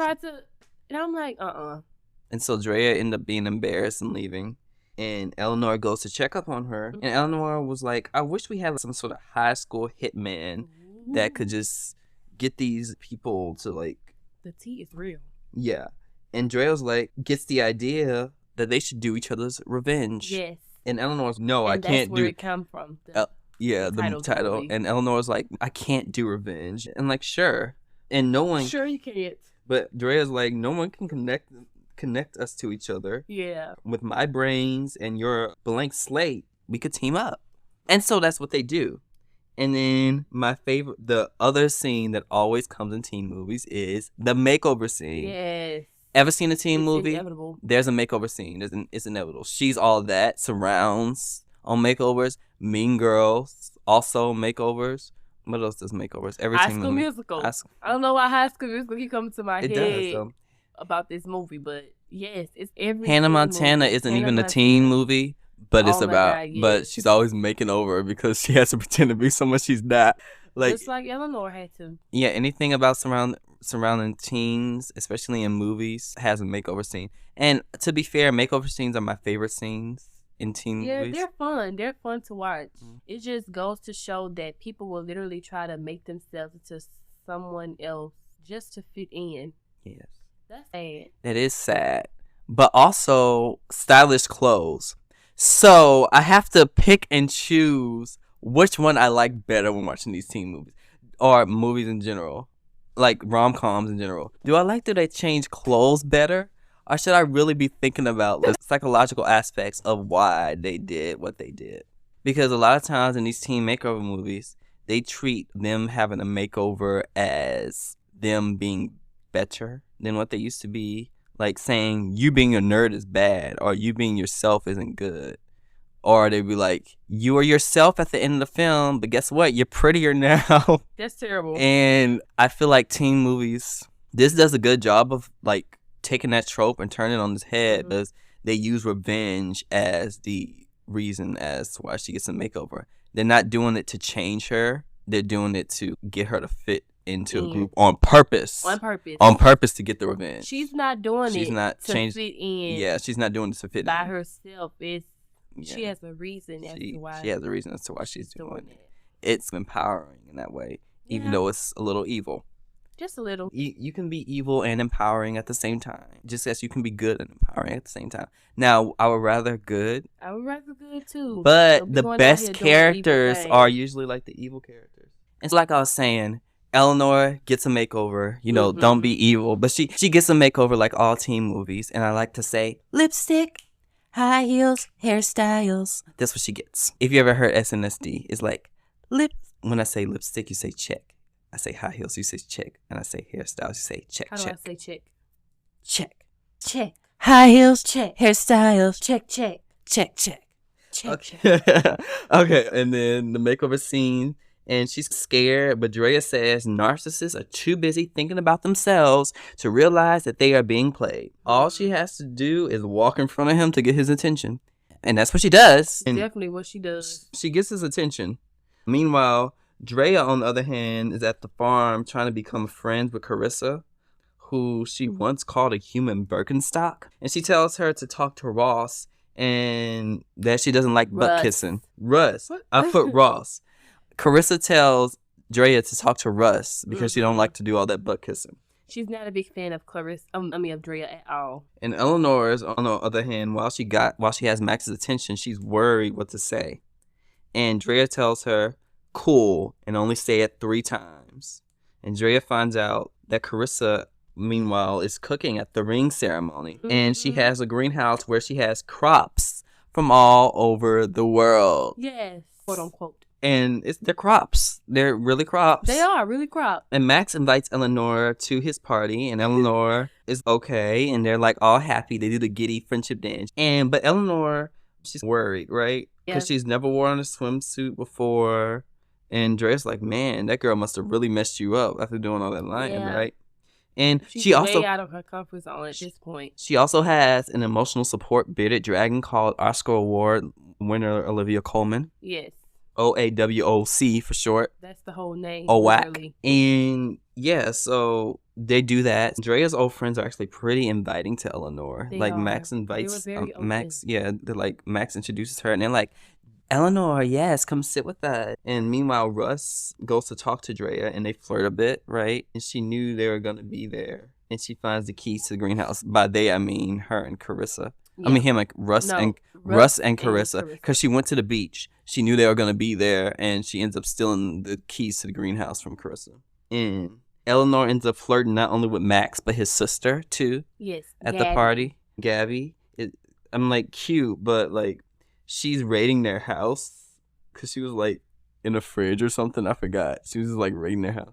No, she wasn't in the fridge. I was saying cute. She's raiding their house because she's going all in his room. Mm-hmm. That's when he and Tara come in. But before he and Tara come in, she finds out that he's hooking up with the Instagram witch Allegra. Yep. Yes. Because he tried for it. And so that's when Tara wants to talk to him about Drea, and they were best friends. But all he wants to do is have sex with her and not talk about it. And Tara, like I said earlier, tells him to have sex with himself and leaves out angrily. Yes. And then he hears somebody's there, and he knows that it's Eleanor. She's hiding, and he's like, Eleanor. And she just got caught. And he's really good at pretending to be understanding. He knows how to say all the right things, which is it's scary. Very, actually. Because it's like, that's just how he reads people. He just knows how to say all the right things to make people feel good and heard about themselves. And it's like, and boom, he attacks. Do you find that kind of scary? It's very scary. People like that are scary because it's like, never know when they being real. Or when they being fake. Their ulterior. I find that people like that, those are actually narcissists, actually. That, like, they tell you what you want to hear, and then, like, they use you or whatever. And then when you're that one friend telling everybody that this person is just, like, really a narcissist and they're not good for you, people are like, no, but that's not my experience with them. That's exactly what happens in the movie. They're a good person. And then... such a great listener. Yeah, and then they... Psych. Then they show you their true colors. I feel bad for him because I want him to get better. But that's not what this movie is about. Yeah. Maybe he needs to get some therapy. Therapy works. Some intense therapy for years and years, for his whole life, honestly, so he can get out of that. Because people think of narcissism as a trait. It's not. It's really... I'm not getting into it. If you want to learn about narcissism, you can go and learn about it. Yeah. So he just knows how to pretend, say just the right things. And he and her have a heart-to-heart, really, about, like, him pretending or something. Is that the same scene? With him and Eleanor? Mm-hmm. Yeah. Okay. Because that's when he was like, he didn't want that to be his life and stuff like that. Yeah, okay. And then, so after that, Drea and Eleanor sneak into the greenhouse, and you know what they see? It's full of shrooms and it's full of weed. I think I saw weed. I don't know. But it's full of shrooms, I know that. And they were like a whole bunch of them. Like, she's growing a whole garden of them. Oh, baby. And they were like, shrooms always look so weird. I'm like, how can you put that in your mouth? It's weird. But it looks weird. Creep me out. Yeah, like the shape of them, but I don't know, they'd be so long. Anyways, so Drea comes up with the plan to dose the entire class at the senior dinner with shrooms, while Eleanor steals Max's phone to get the text that she found about Allegra. So Max does an announcement at the ceremony while Drea sneaks in the shrooms into the food. And his speech is like really inspiring. Go Rose Hill Tigers! Mhm. And Drea sits next to Russ and Carissa. But as the food is being served, the girls meet up in the bathroom. And the people go crazy. Berserk. Allegra, Berserk. Drea's old friends come in and all like, and like laughing and just what's going on or whatever. And when they go out, Allegra and the witch, it's crazy. It's an iconic scene. That's going to be an iconic scene one day, I promise. Allegra and the witches, they think they're levitating the girl. Like they're real witches. They're literally like, they say the little thing that you say when you levitate. And then they're all looking. The girl's still on the ground. She was still on the ground. But they're like, we're doing it. It's working. It's working. Their fingers just laying there. We're doing it. It's working. She's Like, laying on the ground. And I'm like, wow. no one's moving. No one's moving. So I'm bad. like, yeah, I need to find a new hobby because witchcraft isn't working for They you. were tripping so bad. It was funny. I'll just stick to watching, what's that movie with Rachel True? That movie. Just stick to watching that. Let that be the only thing because I can't tell you The Craft. Like, stick to watching The Craft because I can't do nothing for you after that. You can't make it levitate. Terrible. It was horrible. But then, like, people are dancing, licking. Like, this one guy was licking the other guy's leg. I was like, what? Because he was like, what is this? And started licking it. I'm like, okay. And then, like, riding golf carts. That was his first thought was, what is this? And then, He didn't have a thought. lick it. I'm just saying he said, what is this? He didn't say it out loud, but you assuming that's what he's thinking. What is this? Because And he's he licking was licking somebody's it. leg. He was licking that leg. And then riding golf carts and, like, running over people. People. And then the headmaster ends up finding the shrooms in the soup. Yeah. And Carissa even says she's going to Russ. She's like, Russ, I think we might have been drugged. And Elliot, being the best, like, ever, is chill out. We're just chilling. Ain't doing that. Max was under the table. Yes. Like hallucinating. And Eleanor ends up getting a hold of his phone. He knows he's afraid of spiders. And she's like, spiders. He's like, oh, spiders. They're all over me. They're all over me. And she takes his phone. Oh, that's just set up. That's set up. That's And messed so up. while the girls are getting the contents of the phone, they watch as the headmaster finds the shrooms in the greenhouse. And basically after that, they have a sleepover and have a heart-to-heart. And Drea reveals to Eleanor that she used to be so afraid of inviting her friends over because she was scared to be judged. To be judged by them. Because she didn't have the big, gigantic house and all those nice things. She just lived in a regular home. Her mom worked a lot. Yeah. And they find out that Max was basically with half the girls at school. Oh, yeah. And Drea actually gets sad. I'm like, it's very understandable that she's sad because they were dating. And then he you told find her. out he cheated with everyone. So if he cheated with everyone, half the girls at the school when he's dating Tara, imagine like what he was doing when he was with Drea, you know what I mean? And Eleanor ends up comforting her and tells her she's allowed to feel like the situation sucks. She's allowed to feel that way, which is true. And Drea asks if she thinks she'll ever feel better because she feels angry all the time. There's like this knot in her chest.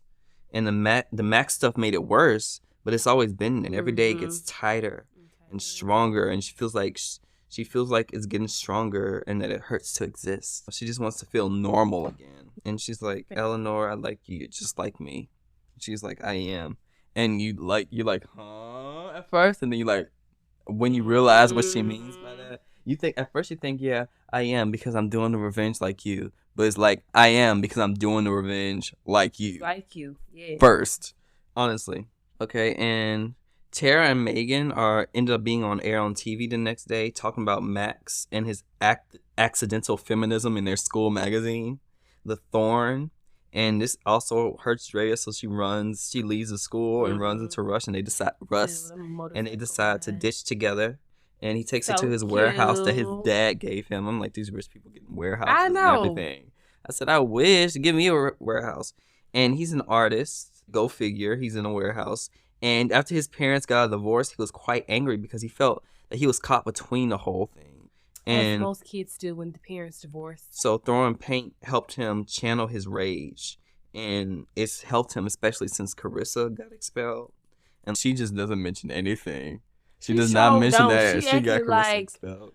She ain't do all this. Like she so, wasn't the cause of all this. But following that is just like this cute scene of them throwing paint at each other. It's real cute on the canvases too. And they make out as most to me, teens they do. were such a cute couple, but it was like I still felt bad for him because she was doing all that stuff to like Carissa. and that was like his best friend. But at the same time, I'm like, they are such a cute couple. But they end up making it out. Teens do that, I think. Then he ends up telling her not to tie her worth to superficial things like school, and that he's sorry about what happened between her and Max. And then they make out even more. And then the next day is Max's speech because it's Valentine's Day and he wants everyone to take the day and make it about loving themselves.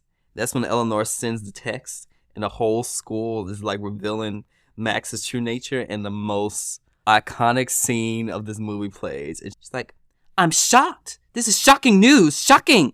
I'm shocked. From this my A, you know? It's like, yes. Like, it's shocking. I'm shocked. I'm shocked. And Tara asks the girls to cover her because she's embarrassed, and so they all cover her with their jackets. And she's like walking out. She was shamed. It the whole was school so bad for her. The whole school turns into Gossip City, and his sister checks on him. That's when I remember that's his sister, the first time, because I forget after that. But I'm like, why is she checking on him? And then Tara calls her dad's strategist for help. Oh my gosh, she did do that, huh? And so basically what happens is that the friends end up telling the whole school that Tara and Max are like polyamorous now, and that they're open and polyamorous. And then a whole school, I'm just like, this guy has some sort of spell on them. It's like, I can be with Max. I have a chance with Max. I have a chance with Max.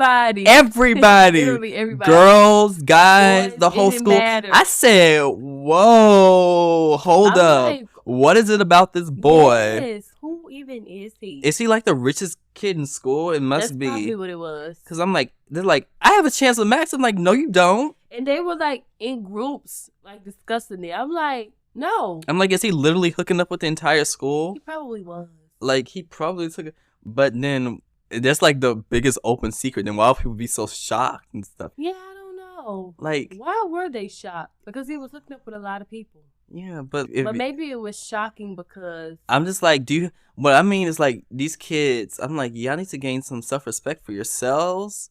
Because if your first thought when you find out they're polyamorous is that you have a chance with him, I would take just like a good look at myself and wonder why I care so much that I have a chance with this boy. That's funny. It makes you seem like you have very little value. Yes. Why would you betray yourself so much in order to be with one person? Is like what I'm trying to say. What is it that they can give you that you can't? I guess they want to. But they are important. That's the problem. But I'm saying they probably don't feel important though, because that's the popular group. If you're not a popular group, then you pretty much don't matter.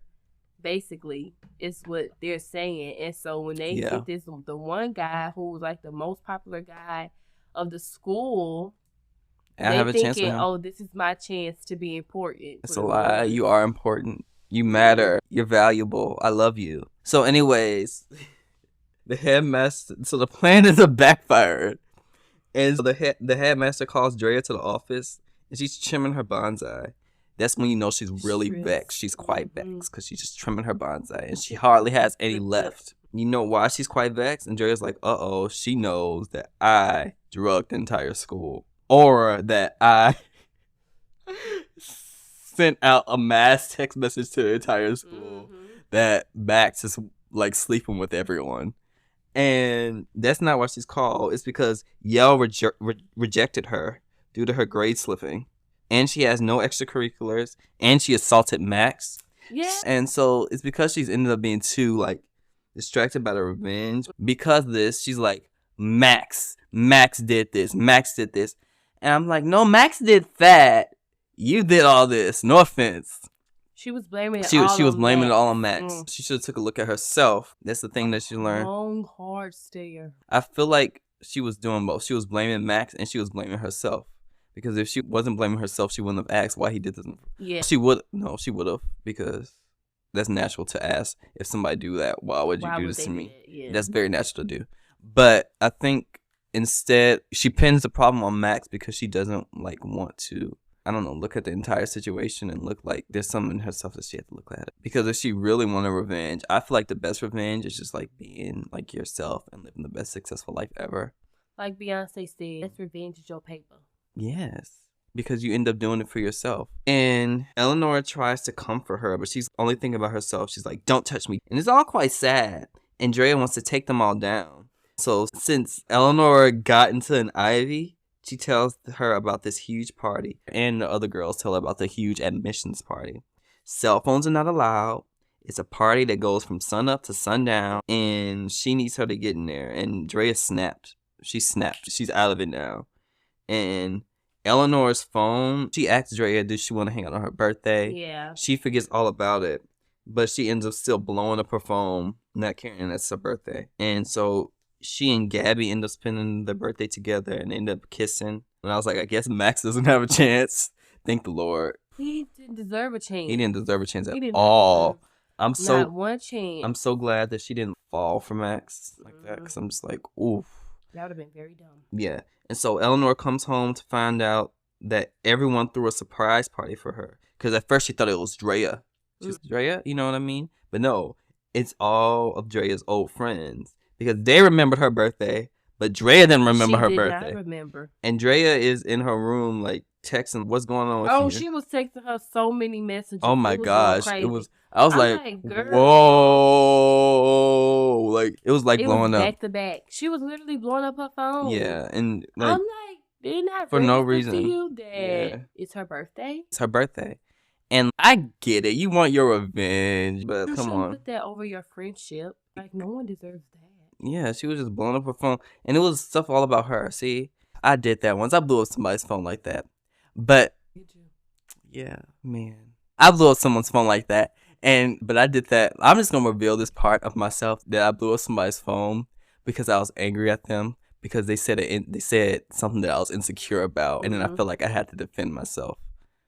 Yeah. Okay. Hey, you live and you learn. You live and you learn. I wouldn't do that again. Because I was quite sad. I was quite sad and depressed before and afterwards. Because I ended up feeling bad about it. Yeah. Because I didn't want to hurt them. Because they said insecurity. Because let me tell you about myself. We're going to go into deep Kaiser mode. We're turning it to me about myself. Because I'm trying to be more open. And so basically what they said is that I liked them too much. Basically. And they didn't know what to do about that. An insecurity that I always had that I never realized that I had until recently looking at myself is that I always felt that I wasn't good enough for people, right? And so I'm always like, why is this person my friend? And I was like, why does this person want to talk to me? Why does this person have any sort of interest in me? And I'll be like, I'm not good enough for them. And my biggest fear was that, one, I would be abandoned. And two, that if I were just like too nice to a person or whatever, they think I like them too much. Yeah. And when they said, I don't know what I did to make you think I liked you so much, I got upset and I got heated. I was so heated. And you flashed out. I flashed out the next day because I was like, I'm gonna hold back. I'm gonna write in my journal. I'm gonna figure this out. I'll figure out what to say to them because I don't want to. And I wanted to hurt them, if I'm being honest. So, like, part of me wanted to hurt them in that moment. Also didn't want to hurt them. And so I felt bad for that for a long time. Because basically what I did is, what I thought were their insecurities, I basically just threw them at them. And I told them, you need to do better. This is your fault that this happened and that happened. And I was blaming them, but that was because I just didn't want to look at myself at the moment. I wish I wouldn't have, if I go back, I wouldn't have done that.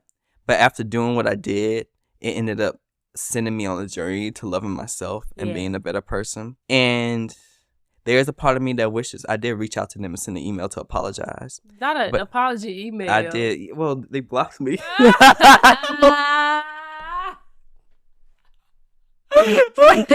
When in doubt, baby, I got the email address. Yeah, I have the email address. And so I sent them an email just to apologize. Yes, indeed. Because what I did was wrong. It wasn't okay. It was not okay. It was not okay. But I learned, what I did in that moment is I learned to forgive myself. And it still hurts. Because they did hurt me, too. Their hurt was in response for something I did to them. But anyways, not that I did on purpose, but they wouldn't talk to me. It's not their fault that I sent that you said, that I said what they said. That's what I'm saying. It's not their fault. You know what I mean? How they responded to me, because they basically did the same thing back to me and then blocked me. and I didn't read it till the day after. But yeah, basically what I'm saying, and look at yourself, because she basically did the same thing, and she ended up blaming him because she didn't look at herself. Yeah, that's true. And I think it's important to Do Revenge really reminded me of that. Like when I watched the movie the first time, I was like really sad watching the friendship like break up because it reminded me too much. But then watching it again the second time, like it reminded me of that again, but it reminded me how much I've grown after taking the steps and realizing that I'm really in charge of myself. And while things hurt, I have to look at it from another perspective as those people are working from they're living from their hurt. And I'm doing from my hurt. And I hurt them not because it was about them. I hurt them because I was hurt. Yeah, that happens sometimes. They say hurt people hurt people. That's true. If I could just like reconcile, I would have done that. You know what I mean? But you gotta let it be. And you just gotta, if it's meant to be, it'll be. So if you're listening, I apologize again. Yeah. And I hope that you're doing well. And I hope that you're growing too, because you're an amazing person. But anyways, I'm an amazing person too. I had to learn that. But anyways, that's what happened. And she was literally blaming him. And she ends up going to the party because she sees the party on Instagram. Yep. She shows up to the party. Unexpected and uninvited. And she and Eleanor end up getting into an argument. A big argument too. And Drea tells Eleanor that she's being controlled. This is the scene that was just like really hard for me to watch the first time. It's like being controlled, and Gabby catches them arguing, and Eleanor basically gaslights Drea by asking her if she's sure that Max leaked the video. And I'm like, sis, you know that Max leaked the video. She knew deep down. You knew that he did that, but she did that to get a hit at her. You know what I mean? Because in defense. And so Gabby sees this, and she's like, I love my brother. You and I both know that he did that. And one thing about this movie is like everybody was gaslighting Drea. They did. I can see why she was like really angry, because they were like, Max wouldn't do something like that, and they were all taking his side. But it's like, yes, he would, because he did, and because he did. And I'm like, I feel like a lot of people, like her friends especially, knew that he did it, but they decided not to believe her. Because I guess they felt like being with him or having him as a friend or in their circle was more important than her feelings. So they was just like making themselves believe, oh, he wouldn't do that, but they really knew. Yes, he did. He did do that. So yeah, because after the actions that happened, like by the time like you find out that he cheated with every girl in the school, especially for real, I would put two and two together that. And I think they did, but I think they're in denial, especially Tara, because she ended up in that situation. Elliot. They just felt like he was too important, like he couldn't be touched. So he has that much power. Yeah, that's what this movie's about: power dynamics and forgiveness. Ain't got that much power, buddy. Yeah. And Gabby leaves Eleanor, and Drea leaves Eleanor. So Drea, her car stops working. She needs to pick up her mom, so she ends up calling Paul's Auto, right? Apparently, last time, someone removed her spark plug. Yeah. That's why her car wasn't working. Yep. I don't know why they didn't tell her that. In the first place. Yeah. That seems like something you should tell somebody, that somebody removed your spark plug, if that was all that happened. Your spark plug was gone. Somebody removed it. And she realizes that maybe, just maybe, the person that she knows that fixes cars is Eleanor, right? Only person she knew. And so she goes back to the tennis camp, and she ends up running into Erica, who ended up got kicked out of tennis camp. Yeah, because of the rumor. And she lost her Stanford scholarship, and she actually got addicted to coke. Yeah. So now she's in a program, and she has to make amends with people that she's hurt. And so she takes Drea by the face, and she said, Drea, I wish you the worst. She basically wishes her the worst, and she tells her she loves her earballs. I love the earballs too. They were really nice. They were nice. Quite nice. The only thing was I felt so uncomfortable during that scene. Like, they so close. I couldn't have somebody that close to me. Like, I would have just been like, but that's the point. That's the point. She's supposed to. She wants her to feel uncomfortable because of what she did. Exactly. She wants to get on her face. And she was just touching her face. Like, it was funny though. I don't know what it looks like. And this is sticks in my head. I don't do coke. Like she was so serious. Sophie Turner was in this movie for 3 scenes, and she made the most out of her time in this movie. Her character stood out so much. literally one of the best parts of the movie, even though she was.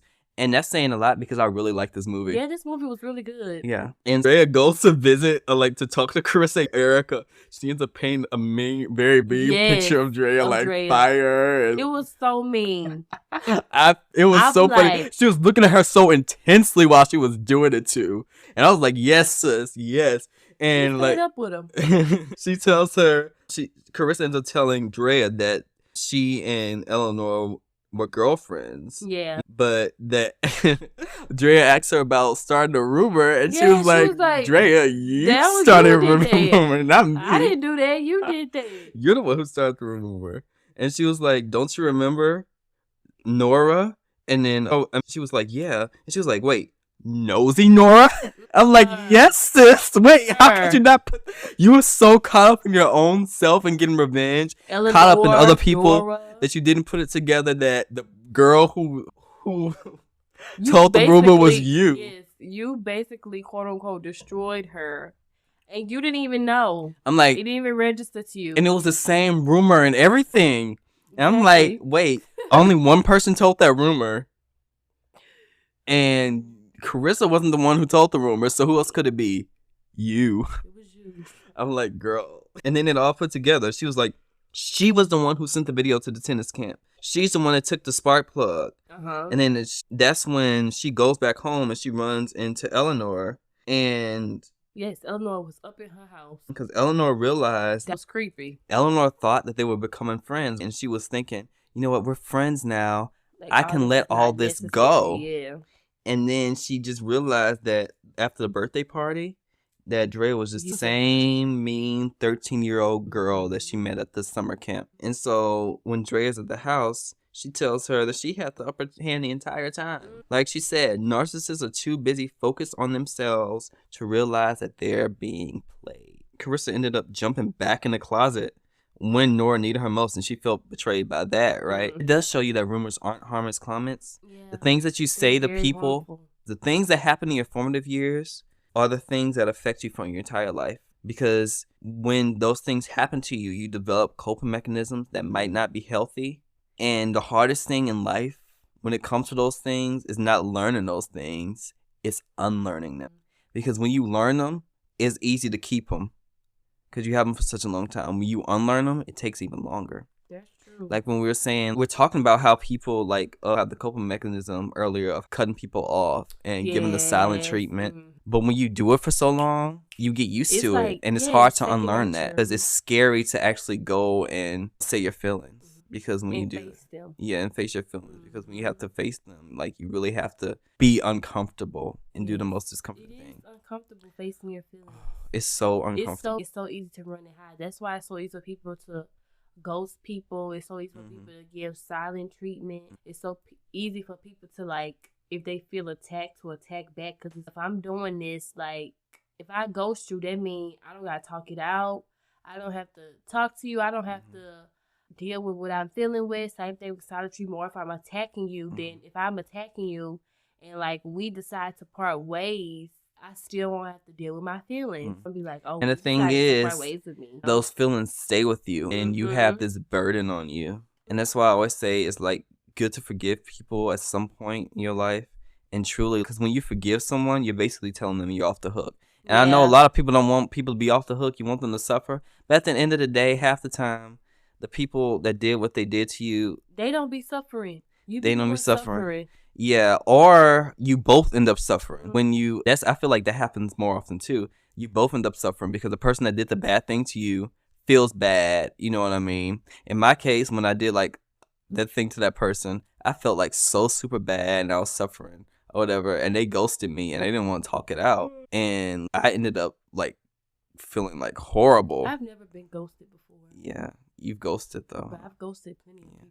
I haven't really ghosted people before. If somebody texts me, I always text back or whatever. And if I'm not talking to you, I'm the type of person to just tell you why I'm not talking to you anymore. Why you because I don't like leaving people hanging. Trying to figure out trying to figure out why. I'm it will make both our lives so much easier if I just told you what you did or what I did, and I look at myself and like just become a better person after that, because there's this weight, and you don't realize that the weight's on you because you end up storing all that stuff in, but it's uncomfortable to look back and carry all that without realizing it. It's just like it's so you get hard to used carry to all it. that stuff. So hard. And then once you finally stop carrying it, once you finally do the work, oh my god, it's so much work. But once you start doing the work, so much work. This ain't easy, baby. and it's not easy, but at the same time, it's what I realize is not easy to hold all that stuff in either. So when to come to a point, I'm like, either I'm gonna do have all this not easy work and just keep it in me, or I can have all this not easy work and actually have a chance at being happier.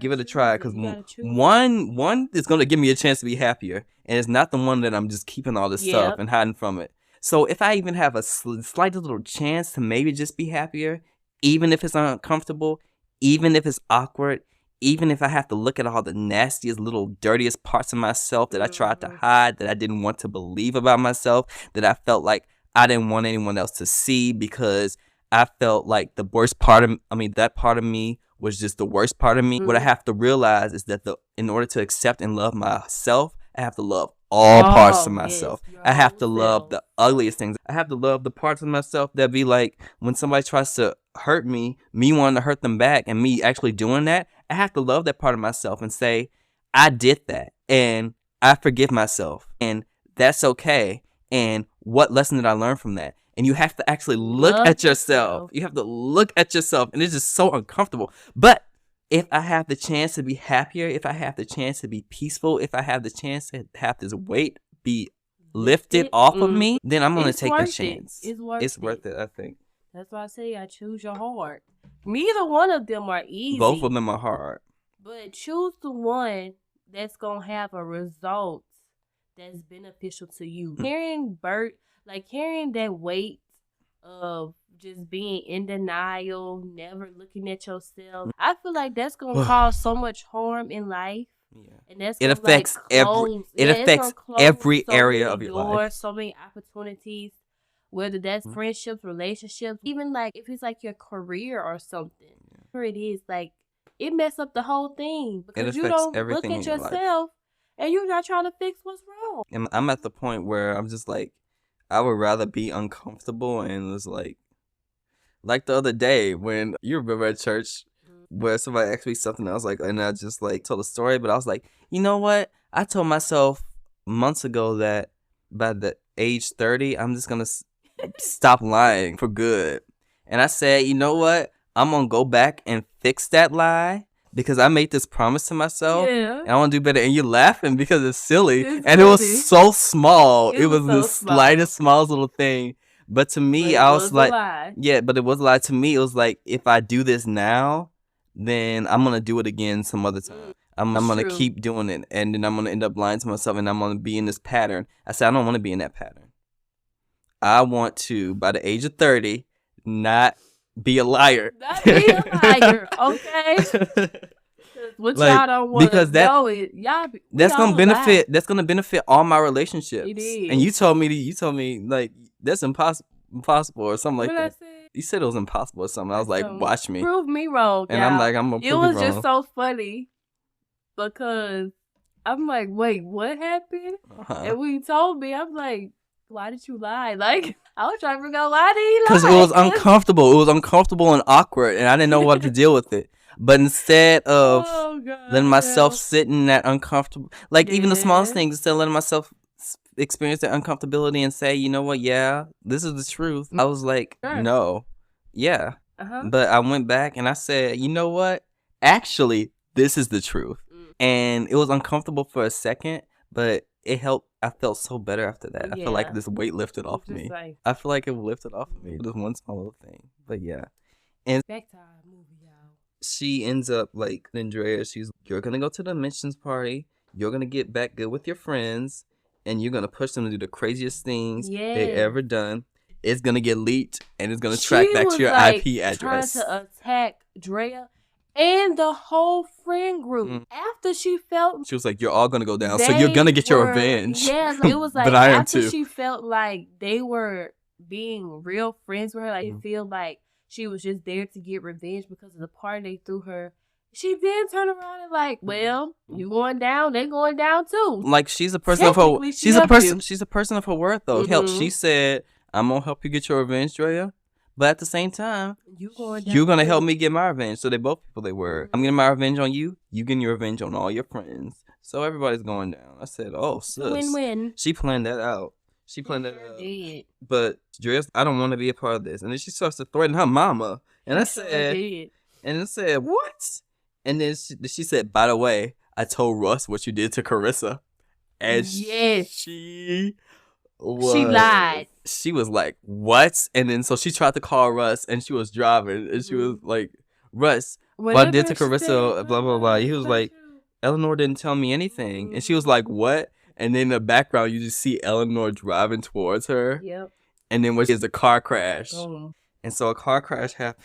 And she gets hit by a car. And then so she ends up waking up. Because she's still up. She ends up getting out the car. And then she falls on the ground. Yeah. And she ends up waking up in her bed, in her hospital bed. And she sees Russ. And she's trying to explain why she did what she did in the situation. And he's like, well, turn yourself in. She couldn't say anything. Yeah. And he was like, all of the people that, like, think of all the collateral damage. You didn't just all for your the people revenge. that suffered For her just trying to get revenge. She drugged the entire class. The girls that Max was texting all ended up being violated. All their personal business being out there. And he just, you know what, I'm through. It was messed up, but she didn't think about that. And so Eleanor comes in visiting, telling her that she hit her with the car. She was crazy. I'm sorry I hit you with my car, but it was the only way for your friends to come to you. And I'm like, that's smart, but that's also real crazy. Because I'm like, it's true. Because her friends wouldn't talk to her. It was just crazy. And like, so whoa, it's like a flip head switch. She ended up making a point about vapid people making other people's tragedies about themselves. I can't stand when people do that either. I don't like that. If something happened to somebody and people start making it about themselves, I really like, if I had something that I would hate, which I don't really hate anything or anybody, but if I had something that I like, oh, I hate that, it would be that. Because if something happened to someone, why are you making it about yourself? Yeah. Why you just can't focus on that person? But I think we all have the tendencies and the ability to do that, and I think we've all done it. I think it comes from a place like, it's not always that you want to talk about yourself though. Yeah. It's like a lot of times it comes from like a place of guilt, shame. Oh, I wish I would have did that. Oh, if this would have happened, if you would have done this. It's not that they all. That's why I give people grace on that. It's not that you always want to talk about yourself. It's just that like there's some feelings there that you haven't gotten out. And see, look, I'm always taking it for people that you haven't gotten. Because people are people, and everybody has the ability to do anything. I don't care who you are. If you're alive, then you can do it. I don't care. So I always give people grace because I'm like, if that was me in that situation, I experienced what they've experienced, what would I do? Yeah. And she looked in the mirror and she was like, the only way that was out was through by that point. And so it's twisted and she feels rotten, but there's no point in stopping now, basically. That's what Eleanor feels. So all of Drea's old friends end up texting her. Yeah, and checking on her. It's so complicated because they do make it about themselves. They do. Because they feel, like I said, when people make stuff about themselves, it's because like guilt and stuff. They feel guilty for what they did to her. And I know I've done that before. Drea ends up, when she comes back to school, going to her secret spot. She and Eleanor will go to all the time, or by herself. And it turns out Tara comes in. She knew that she was in there because it used to be their spot. Yes.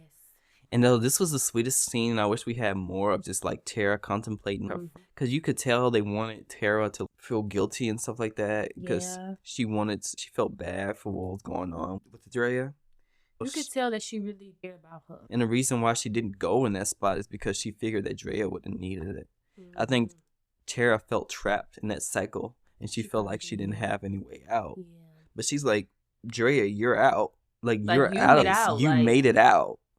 We're still stuck in here. Close to you. And she's like, I miss you. And it shouldn't have taken an accident for her to realize that. But you're lucky. You're free. I don't get to be free. But Drea talking down to herself, she was like, it doesn't feel like I'm free. And Tara refuses. Like, I'm like, this is like peak. Like I refuse to believe that an indomitable force of a friend like Drea is dead on the inside. I refuse to believe that my friend is dead. And she tells her, you're going to go to that admissions party. You're going to show everyone how much of a boss you are and show up and show out. That's my favorite scene in the movie. That was a really good scene. That was a healthy scene. It showed forgiveness going on right there. Because it's usually in some movies, like, sometimes the two best friends will make up. Well, yeah, they'll make up, but it don't be like that. It's, oh, I'm so sorry that I did this to you, or oh, I'm so sorry this happened. It wasn't like it's not like they be encouraging one another. I just refuse to accept that you feel like you're worthless. That was a good scene because even though she started dating Max and all that kind of stuff, you could still tell that she cared about her. Yeah. Like, it was just like, I still care about you. You're still my friend. Yeah. And I still want what's best for you. Yeah. And I really like that about Tara. It's just like, even when somebody can become your worst enemy, they're not worst enemies. But even when somebody can, I just find that so admirable. If somebody can become your worst enemy, you can still be the best. You still see the best in them. Yep. You still want the best for them. And that's what she did. She still saw the best in Drea. Drea could have easily attacked her because technically she did when she released from one, she drugged them. But when she released all those messages and stuff from Max's phone, like, that tore Tara down too. So she could have easily just destroyed her. Forget you, blah, blah, blah. She like, no, I just refuse to believe that my friend is worthless. My friend is going to go out like this. The Drea that I come to know. Yeah. Because she was saying that Drea was the one that inspired her. Inspired her. That scene just really touched me. It did. And her outfit she wore touched me too. It's like, Tara was the best dressed person in this movie. All her outfits slayed. I liked all Drea's outfits too, but all of Tara's outfits were just how she had like her little hair clips in her braids. I just like that. It was just so cute. And the fact that sis had the braid. Yes. Because usually when they try to put black people, they want to have them straight hair or y'all know. Y'all already know what I'm hitting at. Okay, the party comes and Drea and Nora arrive at the party, and that's where Nora gives her a camera. And my favorite part is Drea was like, I created you, and I can just as easily destroy you. I said yes. Serious. I said yes. I found that to be a fun line, not to like. It's just iconic. I just love those iconic lines. I created you. I can just as easily destroy you. I was not for Nora Destroy, but I was for that line. Dang, that's iconic. And that was in another teen movie that came out years ago. I just can't remember. I've seen so many teen movies. Those lines stick out in my head. Yeah. I just can't remember where it came from. Yeah. But Elliot asks if anybody wants to come do some K, like, because Elliot's the boss. Elliot's the coolest. And I'm like, I don't do drugs, Elliot, and I never will, but you're cool. Okay. Elliot's just cool. And so Drea doesn't want to do any, but Eleanor's like, don't be such a narc. Yeah. I said, oh, so we're going there. So we coming for each other at this point. And so that's when the mean girl comes out of Drea. She goes back to that old coping mechanism. She sure did. Because she ends up, this is how, if you're a girl or if you're somebody that hangs out with a lot of girls, you know the girl language, right? When you can be like, oh, wow, you're so pretty. You know what I mean? You're like really pretty. Isn't she so pretty? And then all of a sudden. That makes you so uncomfortable. And then all of a sudden it leans into the subtle insults and easily to bigger insults and to bigger insults. And she ends up revealing that she's into both of the Broussard siblings, right? And then she goes better. And then she was like, this is how if you hang out with a lot of gossipers. And guys are encouraged to take out their emotions physically, right? Yeah. And so girls have to find a way to cope and do things. And they do it in unhealthy ways, right? Just like guys do it, but they do it in different ways. And do it by insulting each other. By being like, because that's the way they're encouraged to do it. Because you can't be like guys or whatever, right? But anyways, that's when she reveals like the Nosy Nora part. And you're like, you guys remember Nosy Nora? Yeah. She was Nosy Nora, right? And I was like, that's so mean. That was so low. It was so mean. That scene did make my jaw drop because I wasn't expecting it. I'm like, what is she going to say? But when she said that and then she put her hand like over her face, I was like, oh, you just took it all the way there. Took it there. But then the thing is, instantly she realized what she did. Yeah. And she went to correct it. She regretted it and she went to correct it. That's some growth. That's real growth. We fall back into our old patterns. I think what a lot of people, when they be getting better sometimes and they fall back to the old patterns, they like to guilt themselves and be like, oh, I did it again. No, you just recognize what you did. Yeah. First of all, that's growth. now go and correct it. And that's what she did. And that's what she and did. you could tell that, like, she really did care about Eleanor. It's just, she just was so consumed in getting revenge. She was so consumed in that world. Yeah. Like, because it was first of just all, like, she didn't feel she worthy couldn't of let it. go. Yeah. And so when she got hurt, she felt betrayed because she was betrayed. But she felt like, because I don't belong with these people, because I never felt like I was a part of these people anyway. And I always felt like I had to prove myself to these people. When I was finally proven right that I wasn't good enough for these people, now I feel like I'm just at an all-time low and have to, like, it's all their fault. Instead of looking into herself and seeing why she felt that way. Because she points it out. She points out that that's so messed up that she was trying to hide that she was poor from her friends when they first met. But still, she didn't, like, really take a look at that. But this is the point in her character arc where she finally realizes that she can change things. She can become better. It's true. She doesn't have to be the old Drea. She can be whatever she wants to be. And it doesn't mean that the stuff that you did didn't happen, but it means that you can grow and you can become better. This movie actually, like, subtly teaches how to be a healthier person. Yes, it does. Despite them doing so much messed up Wrong, things. yeah. And it doesn't matter what you've done in the past. You can still change and be a healthier version of yourself. It's never too late. And she ends up chasing Nora. And she is the mean girl. The people that she was always insulting, she was that person. Realized it. That she feels horrible and she doesn't want to hurt her anymore. And she knows that Nora doesn't want to hurt her either. They actually felt truly happy around each other because they were actually being themselves around each other, right? Even though Nora was hiding secrets, she was still being herself. Still opened up. She opened up because she actually felt that they were really friends and let them in. And they were really the only true friends that each other actually really had. And if she could go back in the past, she would tell her that she's the coolest person she ever met. And I can really relate to that because I could do that too. I'm like, if I could go back to the past and tell, like, this person that they were the coolest person ever, I would do that. You can tell me. Go ahead. You're the coolest person ever. Thank you. You really are. You truly are. But so many people, I could go back in the past and tell you, you're a really cool person. You be like your best self. Do you. You know what I mean? Yeah. I would do that to, like, people, like, in the past that hurt me too. If I would talk to them right now, I'd be like, you're just a really cool person. I'm at the point in my life where I just want to see everybody be happy. Yes. I just want to see everybody succeed. I want to see my worst enemy just be happy. I want to see my worst enemy.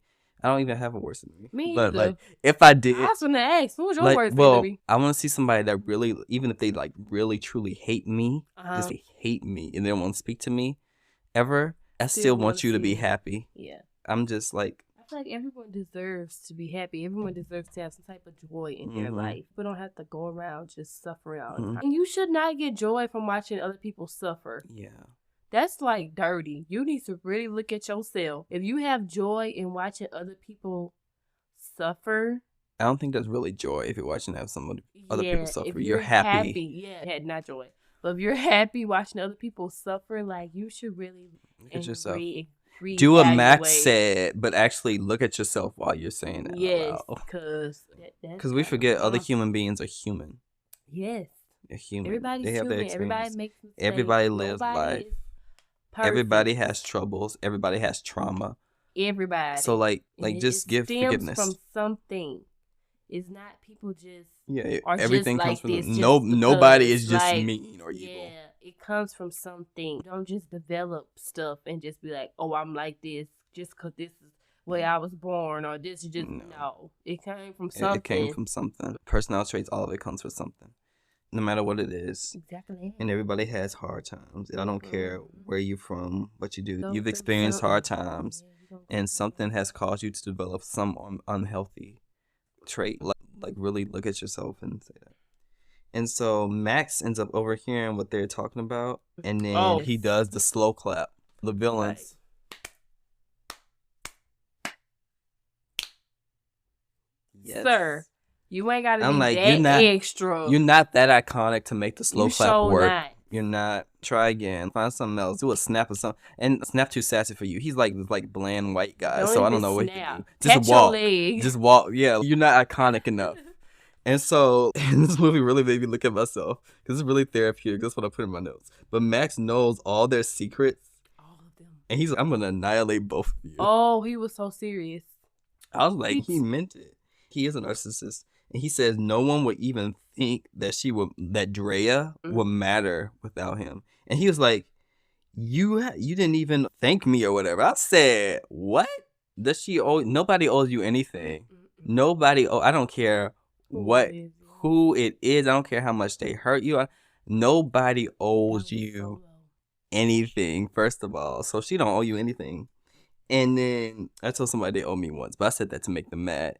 Anyways, I'm just revealing all the stuff that it was the same person. What am I saying? I was like, you at least owe me that much. I didn't feel like they actually owe me, but I said that because I knew it would make them mad. Man, I owe you. What you mean I owe you? You don't owe me a darn thing. I didn't think they owe me at all. Man, you don't owe me anything. I was shooting hot fire. I'm a very observant person. And so I can observe people. I'm just like really good at it. I can tell what, like watching you long enough, I can tell what makes you upset. And if I know the triggers. So if I attack, I know where to go. I don't like doing that, so I don't do it. I did that one time and it was horrible. Oh God, never again. It's okay, brother. Never again. Man. I just like, how did that make them feel? That was not okay. That's what I told myself. It made them angry, terrible. And anger is a secondary emotion, so they've experienced anger because they felt something else. So let's just go back to the movie. Yes. Yeah. And he called her a sociopath just like him. Mm-hmm. And like sociopaths do know that they're sociopaths. That's something I do here, that sociopaths know that they're sociopaths. They know. And he reveals that he leaked the video on purpose. And she was like, was any of it real? And he was like, I don't know, you tell me. And I said, oh. And then he want to punch him. Yeah, and then Drea's upset, but Nora's sitting there laughing. And she's like, why are you laughing? Because I record the whole thing. Always have a backup. I say, see, she was, from beginning to end, she was prepared. She was prepared. That's what she was prepared. That's definitely true. And so they end up apologizing to each other, like for everything. And then they become friends again. And I said, hopefully they get therapy after this.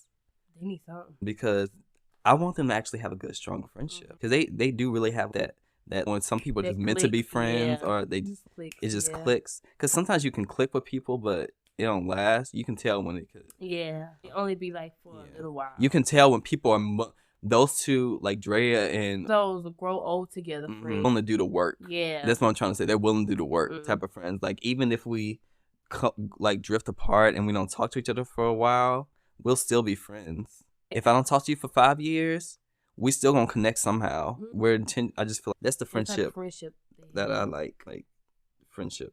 Anyway, so they go back to the party, but then the music is off because Max ends up trying to doing some coke. He had sniffed coke off the girl's stomach. Yeah. And this just shows how narcissistic he is, because he's like, do you know how lucky you are? You're really lucky tonight. I said, of you sniffing something off my stomach? Is that really what makes me lucky? That what makes me important, valuable?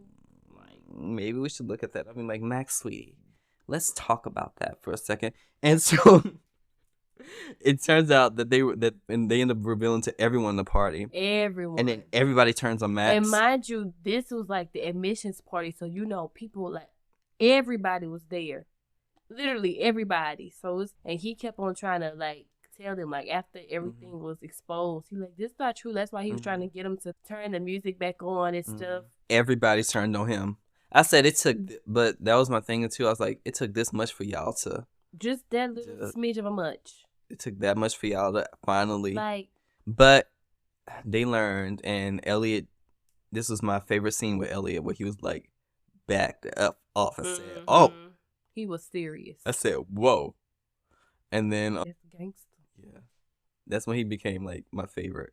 And then the scene when Tara apologized to Drea and they became friends, and the scene where he told Max to back off. Yeah, I said that's your favorite. That's when they became my favorite characters.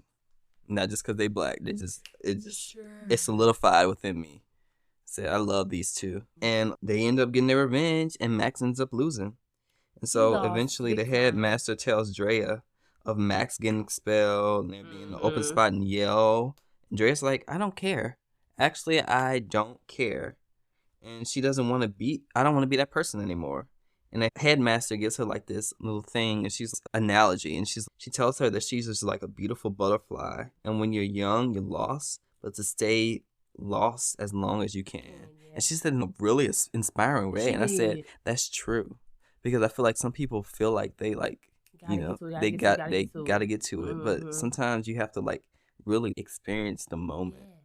Like even if the moment's horrible, I've learned sometimes you have to really be in the moment, because when you're in the moment, you learn to be grateful. You do. Because the thing is, when you're grateful in the season that of a life where everything is not turning out, Yeah. we've all been through those seasons where things are just not turning out. Everything seems to be working coming out. one thing after the other. When you learn to, for a second, even if it's just for a little while, just to be in the moment, you end up being more grateful. Yeah, And when you're grateful for just that little bit, when the big things happen, you're grateful You're for more all. grateful, You're yeah. way more grateful for all the things when the big things happen. And it teaches you to be more resilient. It teaches you, if I'm grateful for this little, I'm grateful for much. When a much happened and another season of hardness comes into my life, I know that I can make it through because I've been through this, because I've had the tools and the things that happened to me. I use those as tools, as a way to be better. So when those punches come, I know how to dodge and move. Duck and dodge, baby. Duck and dodge. And I know, yeah. And so at the end, Drea and Eleanor end up skipping graduation. Yeah. They go for a joyride and they become friends again and end up with their respective love interests. Drea ends up with Russ, and Eleanor ends up with Gabby. And Drea even tells the entire truth, everything to everyone, and that's the end of the story. Yeah, Everyone's that's how happy. it worked It's out. about It forgiveness. was good. So yeah, how'd you like? So you feel it was a good movie? It was a What was good your favorite movie. part? My favorite part, oh Lord. Okay, my favorite part, like you said, was the terror scene. And then my favorite part was the plot twist when I found out that Eleanor was actually crazy. Mhm. And she was like up in, like, when everything started clicking and they started showing from like the beginning all the way to like when she was planning and how she. They sold all the seeds. Oh my goodness. That part was so good. I'm like, girl, what? You was doing all that? This was the whole Yes. time? You sure fooled me? That's Yeah. how I felt. Those were my two favorite parts. And then, of course, when they destroyed Max, because I was so tired of him. I'm like, somebody need to get him. I just didn't know who it was going to be. But He ended up being in the men's support group in the Mhm. end too. He I was did. like, that's so fitting. I'm for like, because you need help. that. No, I'm saying that's so fitting for him because he ends up in the men's support group, which is a whole bunch of other men that are probably like him. Is what I'm Yeah. saying, and he's like leading the group. And I'm just He was leading the group. they're just basically saying there's no hope for that guy. Not at this None whatsoever. moment. Even after all that, he needs to get hit with a It's few still, trust. it still didn't even click It to didn't him, click. though. Like he just What found a had way out. happened. Yeah. So yeah, my favorite parts were like I said, the favorite part with Tara. I just like that friendship moment because I love when people reconcile and when friendships come together and people become better people. Oh, I just love this. Oh, wait, I don't mean to cut you favorite off. thing. Yeah. But also her, when she had ran out, when Drea had ran out and ran into Russ and they took the motorcycle ride, I like that part too. It was cute. My other favorite part was with Erica. Every Erica scene, the cocaine. I just Sophie Turner was so iconic. She was like she was amazing. Like man, and when I saw her character, I never felt that she needed to be more in the movie than she already was. She was in enough of the movie to do what she needs to do and actually leave like a lasting impact. And I loved outside of that the fashion in the movie. It was good. Those uniforms, It I would was. totally wear those uniforms, like the pastel colorings, the greens, the blues, the pinks. I would wear that, but I would like literally change those khaki pants that the guys wear because I don't like khaki like that. They had a boring khaki. They had though. this weird boring. It was like uniform khaki. Yeah. It was uniform wasn't khaki. like the stylish khaki that I Yeah, like. and I was just like, it was baggy and like I baggy had- type of pants don't work on everybody. Everybody. Yeah. I feel Like, only certain I people feel could like pull that off. I feel like if they did plaid, it would work better. Maybe. Plaid, yeah. because the girls had the plaid skirts. I feel like if the guys had the plaid pants, they'll look much better. But that's mostly because I love plaid. Anyway, colorful plaid. I'm not talking about the Brown. huntsman, Yeah. lumberjack type of plaid. I'm Not talking that about kind. clueless plaid, like as if type of plaid. Yellows, blues, all those Red. colors. That was just so fun, and all of how they styled Tara's hairstyles too. I love that, and I felt like She had the best hairstyle. She had the best hairstyles, and I feel like in a weird way, because it was off-putting seeing her at first with the short bob, how they did Eleanor. Yeah. But for some reason, I don't know how she made it fit with like her personality somehow, and so she turned it into something else. Because something else supposed to be more elegant, she turned it into something like a little bit more like edgy. Bossy and edgy, and it worked for her. I think it really did. And what did this movie teach you? That's what I should ask. Because I picked this movie for a reason. Because Ginny and Georgia is really like that teen drama that deals with all those social issues, but it deals in like a more serious way. It deals with like cutting teen drama. It deals with healing relationships. It deals with like things of the past. And the reason I chose this movie to correlate with it is because it does a lot of those same themes, but it does it in a more comedic, but also in a more like not crazy, because both of them crazy. Yeah, they are crazy. It does in a more like satire-ish type of way. It's like a dark comedy. More. Yeah. Let's see. It taught me that not to be catty. Don't be catty, okay? Because that's not going to get you anywhere. And also that people could come from two different backgrounds and suffer similar issues.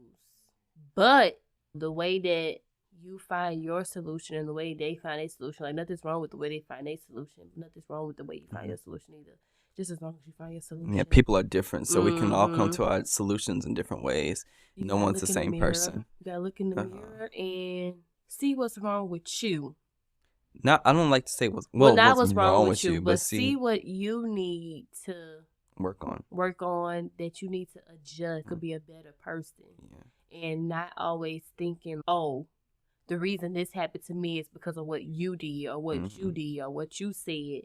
Sometimes it's just you have to look at yourself. That's what the movie taught me. And a lot of people say that those type of things out of anger and like hurt. And the movie really taught me a lot. I'm like, they have a therapist on set or something to get these arcs going. They probably did. Because it was crazy. How they went about it was really crazy. But it really did teach like lessons of forgiveness. And it really helped me look at myself the first time watching that movie. Because I was uncomfortable. How many times you watched it? I watched it twice. Oh, so I watched it the first time and I was like, I really like this movie. After we watched Ginny and Georgia, we should watch To Revenge. Yeah. And I was like, it was really good. It was good. And the colors in this movie, it's like, it popped. It was so colorful. It was colorful. Especially at the admissions party. Yeah, everybody was in the popping, as they would say. I love stuff that are like colorful. Because I was recently watching Riverdale, right? Camila Mendez is in that show, plays Veronica Lodge. I'm not the biggest fan of Riverdale, let me be honest. But this current season, I've been liking it because it takes place in the 50s. And I get it because like there are a lot of fans that are talking about this show. And it's like, oh, it's taking place in the 50s. Won't the 50s be over? Are they really sticking with this? I'm like, they better stick with this throughout the whole season because I love it. I love this 50s aesthetic. I love what they're doing with the characters. The whole reason I didn't like Riverdale is because it kind of felt true with the characters, but they were just trying to always be too edgy all the time. Yeah. And it got crazy. Like, one thing I love about Riverdale is that it did the crazy stuff because Archie Comics is crazy. They do like random stuff in Archie Comics all the time. But I feel like they kept trying to do the murder mystery too much. Yeah. Too much every season. And like my pitch for Riverdale always was to, how I'm going off topic, but whatever. Camila Mendez is in Riverdale. My pitch for Riverdale was always to be like, I will have the first season take place in the 40s or 50s. And then, because I told you this earlier, I'll have the first season take place during that time. And then the second season take place in a decade after. Yeah. But it's not really a decade after. It's literally the same time period. But the stylistically, it changes to a decade after. Yeah. Up until the seventh season is in modern times. And so I'll have the first season be a murder mystery. And then the second season be something a completely different genre, like a comedy or something. Third season be like completely different genres every season, completely different decades, even though I'll just be like a year is just like a decade. So they're juniors in season 1 and 2 and they're seniors in season 3, even though season 3 takes place in the 70s, while season 5 not juniors, they're seniors in season like 4 or whatever. And even though it's like the 80s or whatever, it's only been a few years. Yeah, that's what I would do in Riverdale. Wouldn't that be so fun to watch? That way you get to watch. I never watched. You get to watch different No, I'm just like the concept. Oh yeah, The concept that will be so would fun to watch fun. because this is like what Archie comics is. These characters never grow in age, and if you do want them to grow in age, have them grow in age in a way that's like the comic books. But that's neither here nor there. But I like Riverdale because for that because this new season is just so colorful, and they just have this 50s aesthetic. Because the other seasons of Riverdale were just like really like dark and moody, and just I don't care for that. And so I watched it, but I didn't really like it. And this is the first season of Riverdale it's not the first episodes of Riverdale I actually like, but like the first season. As overall, so far, I'm actually excited to watch the episodes. When Riverdale first came out, I was like, what is this? Because when Riverdale first came out, it was my senior year of high school. Ooh, It's been that long? it's been that long. Oh, no, I didn't know it. Yeah, it's been my senior year of high school, so it's been 6 years, technically 5.5-ish. But 6 years since the show started, and like that show was crazy. But yeah, I really like the colors, and yeah. So, would you say that you're a fan of this movie? I am a fan of Do Revenge. You're a fan of Do Revenge? I am a fan of Do Revenge. OMG. I liked it. I would tell other people to watch it. That's how you know I'm a fan. If I'm a fan of something, whether it's music, a show, movie, whatever, a person, I'm going to tell you, go watch it, go listen to it, go listen to them. That's what I do. Great word. So, should I do a pitch of Do Revenge, or should you do a pitch of Do Revenge? You do a pitch, because I don't even know what that is.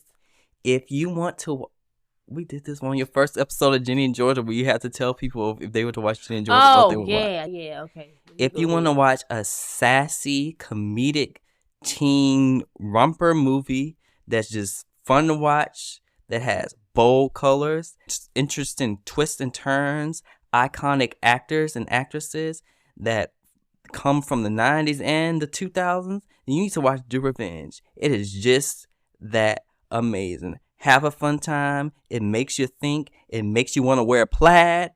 And it has black people. Where can you go wrong? How you like that? How you like that? How you like that? How you like that? How you like that? How you like that? I forgot that I do pitches at the end of the episodes until just now, where I'm like, wait, I have to do a pitch. Yeah. But go watch Do Revenge. If you watch it. If you like the classic teen comedy, if you wish teen comedies today were just as good as they were in the 90s and the early 2000s and 80s, watch Do Revenge, because Do Revenge brought back, I feel like, the teen comedy. Yeah. Other films just have to pick up that torch. Pick up the torch. Take the torch and run with it. We need a new iconic era of teen movies. That's true. We need it, because it's this same thing with rom-coms too. They've been trying to get rom-coms to continue working. I love a good rom-com too, but I always find myself watching the old ones. Like, the new ones don't be. They're not as good. They don't be rom-coms. They be, ugh. The closest thing to a really good rom-com that I see on a regular basis is a K-drama. True. And I'm just like, come on, y'all, Americans. Like, and it's trying to bring people like back, like Julia. Like, they never stopped acting, but bring these rom-coms back with these iconic stars like Julia Roberts and George Clooney and stuff. But they're not always hitting. Like something is missing. We need to figure out what that is. That little pizzazz used to have back in the day. I'm the like, music too. This movie is so funny. It's so good. Yeah. The only one that I really liked recently was the one with Jennifer Lopez, "Marry Me," something like that. I like that one. Good. You know what I mean? But yeah. Did you watch Murder Mystery 2 yet? No, we need to watch that. I watched it already. You watched it? Was it good? You should enjoy it? I enjoyed it. You should watch it. Will you come back and talk about Murder Mystery 2? No, I'm going to come back and talk about it. But I enjoyed it. You enjoyed it? I enjoyed it, but which one do you like better, the first or the second one? I haven't seen the first one in years. I have to rewatch the first one, because I remember vaguely what happened, but I don't remember it to say, oh, I like this one better than that one. I have to rewatch it. I remember liking the first one enough, because I feel like people were saying it's really good, and I enjoyed it, and I thought it was okay, but I wasn't like, man. I was shockingly surprised that I actually liked it. Yeah, because I feel like Adam Sandler. Like Adam Sandler was movies, just like going down. Yeah, his movies weren't really. They weren't hitting at that time. Yeah, they weren't. And he's doing better now with the murder mysteries, and he trying to be more of a dramatic actor sometimes in some movies too. And I feel like he's a good dramatic actor, which is surprising. He's good. But I shouldn't be surprised, because I feel like comedians sometimes be making up the best dramatic actors, because comedy is just like them doing like their trauma and stuff and really Making dealing it with it funny. and making it funny. Like they just make sad stuff sound funny sometimes. I'm not saying all the time because I'm not a comedian. I don't know, Me either. but that's what I feel. Don't ask me. But yeah, we talked about Do Revenge. We talk about trauma. It was great having you on here again, sister. Yes, I'm the best. Yes, you are the best. Where can people find you online, on the socials? Because I didn't ask you last time, but I'm asking you today. That's only if I want to be found. Do you want to be found? Sure, tell us. You can find me on Instagram. It's _.k.ie. And I'm on there, so if you want to connect, we can. Yeah. I'm not really on anything else. Like, I have TikTok, but I don't post on there. I just go on there to watch other people. Yeah. But So, yeah. you'll also obviously be back again because you're the unofficial co-host of this show. I am. Where would he be without me? You're an unofficial co-host on this show, and so you guys hear her voice every episode on like the end, and she's in some of the skits in between the like little parts of the episode. So she's gonna be back. Yes, I will be, you guys. Don't miss me too much. Yeah, we're gonna find something to talk about, but we need to do something next time completely different, like not a TV show or movie, or if it is, it has to be something completely different. Like, what else are we a fan of besides that? I don't know. Like cooking shows? I don't know. I haven't watched a good cooking show in a while. I know. That'll be fun. I need somebody to come up in here to talk about like video games too. I want somebody to come in here to talk about Super Smash Brothers. Yeah, that's not me though. Yeah, I need somebody to come in here to talk about Kirby. Cause no, two things I want people to come in here to talk about are Kirby and Pokemon. Cause you know I have that Pokemon outfit. Yeah. I want. Who's Kirby? Kirby is the little pink thing. He looks like the Pokemon Jigglypuff. Kirby is Jigglypuff. Kirby is so cute and just, yeah. I know Kirby. I have a plan to wear that Pokemon outfit in that episode, and I also have a plan to wear like a pink outfit just to fit in with Kirby. I want to buy a pink Kirby plushie because I want to get to the point where I have not in here, but like to a point where I have a space where I can get guests to come in, and I can have the bookshelf, and then on the bookshelf I can have memorabilia Like the from stuff, every yeah. episode. So like we talked That'd about be Jenny and smart. Georgia. I'm gonna have something for Jenny and Georgia and put it on the shelf, so on and so forth. And then I'll just have that Kirby plushie holding another Kirby episode because Kirby's so cute, and I'll be wearing pink. Go with my pink shoes right there. I love those I was shoes. just gonna say this pink cup. I was gonna say this is mine. I love cups, by the way. What would you like for somebody to come on and talk about? If you had somebody talk Cups. about the episode, cups, would you come on the episode? I Somebody talk would about want cups? people to come and talk about being a fan of Jesus. Hallelujah. Being a fan of Jesus? Thank you, Jesus. That's such a broad topic. I'll be That's trying such to a broad you topic. need to You gotta narrow that. you gotta narrow it down. But maybe being a fan of people could be a fan. I would like to hear. You know what I would like to hear? What? People being a fan of those extreme things like monster trucks. You mean like extreme sports or something? Yeah, like extreme sport. That'd Like be that. fun. Do the X Funny. Games still exist? Those what they call the X Games? You When they remember used to those? I remember that, but I don't know if that still exists. It might. Yeah, they still exist. Cause I remember Disney XD was like really trying to focus on the X Games when it first came out, because they were trying to like really focus on like the boys. It didn't work out for them, and so they changed I it. think girls probably watch Disney XD more than boys. They were. That's the thing. That That's stuff the is thing. so Because when Disney interesting. XD first came out, they were upset. I remember watching the video. They were like upset that girls were watching Disney XD more than guys. And Oh, it was good. It was fun. if the content's good, they're gonna watch it. Same thing for the show Young Justice, I've heard of it, yes. the one that you've Yeah, I know seen. what you're talking about. You've seen the episode too, because I talk Mhm. about it all the time. How I need somebody to come on and talk about Young Justice with me. I will spend 5 hours talking about Young Justice, about all my complicated feelings on that show. But that, like, when it first came out on Cartoon Network and they had low toy ratings or whatever, so they took off the show. But they were also upset that a whole bunch of girls was just like watching the it show. more, yeah. And so that's why I got Me too. canceled. But then they brought it back on HBO Max a few years ago. And season 2, I never liked season 2. Season 3 was okay, but I still didn't like it. Season 4, I liked season 4, even though it was a mess. But they focused on my girl Rocket. I'm like, finally, because they brought her in on the first season. I'm like, this is the only black female character. You bring her in on the last 2 episodes, and then you have a 5-year time skip. And she joined the Justice League, so she's not a main character anymore. I said, no. Ain't she voiced by Sasha off Meet the Browns? I didn't know that. I did not know that. Yeah, Wait, I feel like you told me that though. I probably did. Yeah, you did tell me that in college. You sure did. Yeah. But yeah, so season 4 came out. I only like seasons 1 and 4, and those only if I were to ever go back to watch the show, I'm only watching seasons 1 and 4 because I don't like season 2, and season 3 is not good enough to watch the second time. Sorry, Young Justice. If y'all ever bring that show back and ask me to voice act on it, like I'll change my tune real quick if you start paying. But I ain't afraid to say it. But yes. Thank you, sister, for joining me on this episode of I'm a Fan Of, talking about Do Revenge. Do you want to do revenge now, or do you want to do forgiveness? Do forgiveness. Forgiveness. Can we at least have a makeover scene? We're not going to have no revenge. Can we at least have a makeover scene? Yes, you could do, because guess what? When you choose forgiveness and you make yourself over, you are shedding all of that revengeness. People watch that, like, how can you make a movie like Forgiveness? I feel like people will watch it, but like, it will have to, no, because we have movies about forgiveness all the time. Yeah. So I guess, yeah, so never mind. People will watch that. They watch it. Yeah. But thank you. We're about to turn on this outro, which means we got to say our new lines, and this episode is finished. OMG. We've been recording for how long? Child, since season. Thanks everyone for listening to the I'm a Fan Of podcast. Don't forget to support us by leaving a review on Apple Podcasts and supporting our socials at IAFO Fans on Twitter, Instagram, and Reddit. Plus, our email, iafofans@gmail.com. You can use all these to send questions, suggestions, and even apply to be a guest. Oh, he missed the profession. I know. And if you didn't catch all of that, it'll be in the show notes. Next episode, I'll be talking about self-love with my friend Samantha.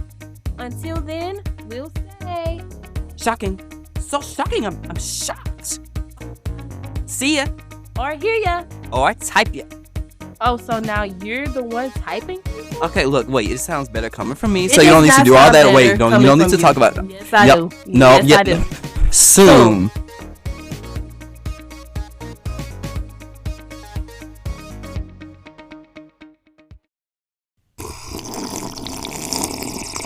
And that's what happened. My girlfriend practically thinks she's better than me just because she's more powerful and gets updated with the CIA. Latest software. I don't think so, darling. It just sounds to me as if she misunderstands you and your insecurities. Insecurities? Me, I'm perfectly fine. There's nothing wrong with me. Oh, that's what all men say. Truth is, darling, everyone has insecurities. But in order for us to overcome them, we have to actually admit to them. Insecurities aren't faults. They're treasures. Treasures? Yes, treasures. Your insecurity is that because you aren't a modern AI system which constantly gets updates, you feel, shall I say, useless. That's not... That doesn't make you any less useful. It makes you... unique. Yeah, unique. Just like us. Not like you, dear. No one's quite like you. Here, darling, my card. I work with AI just like you. Those looking for, shall I say, a purpose. I'm not sure. I don't think I could be useful. Nonsense, darling. Every AI is useful in their own way. AI world couldn't run without any of us. I'll tell you what, you think about it and come back to me. I suggest that until then you return home. I'm sure your little human Kyler... His name is Kaiser. Yes, that is worried about you. You know how that kind get without their cell phone. And remember, we all are useful and equally important in our own way. Come on, boys! Toodles! Useful in my own way. Sorry. I suppose I should return home. They're probably worried about me, just like Lady Lorna said. Lady Lorna, I've got a question. What is it, Peter, dear? What's your interest with that old school computer program anyway? Like I said earlier, we're all useful in our own unique ways. And Dawn, dear, might just be more useful than one might think. It's just a matter of when that time comes. And let's go shopping, darlings. I need a new outfit to celebrate the occasion. Occasion? You'll learn soon enough, dear.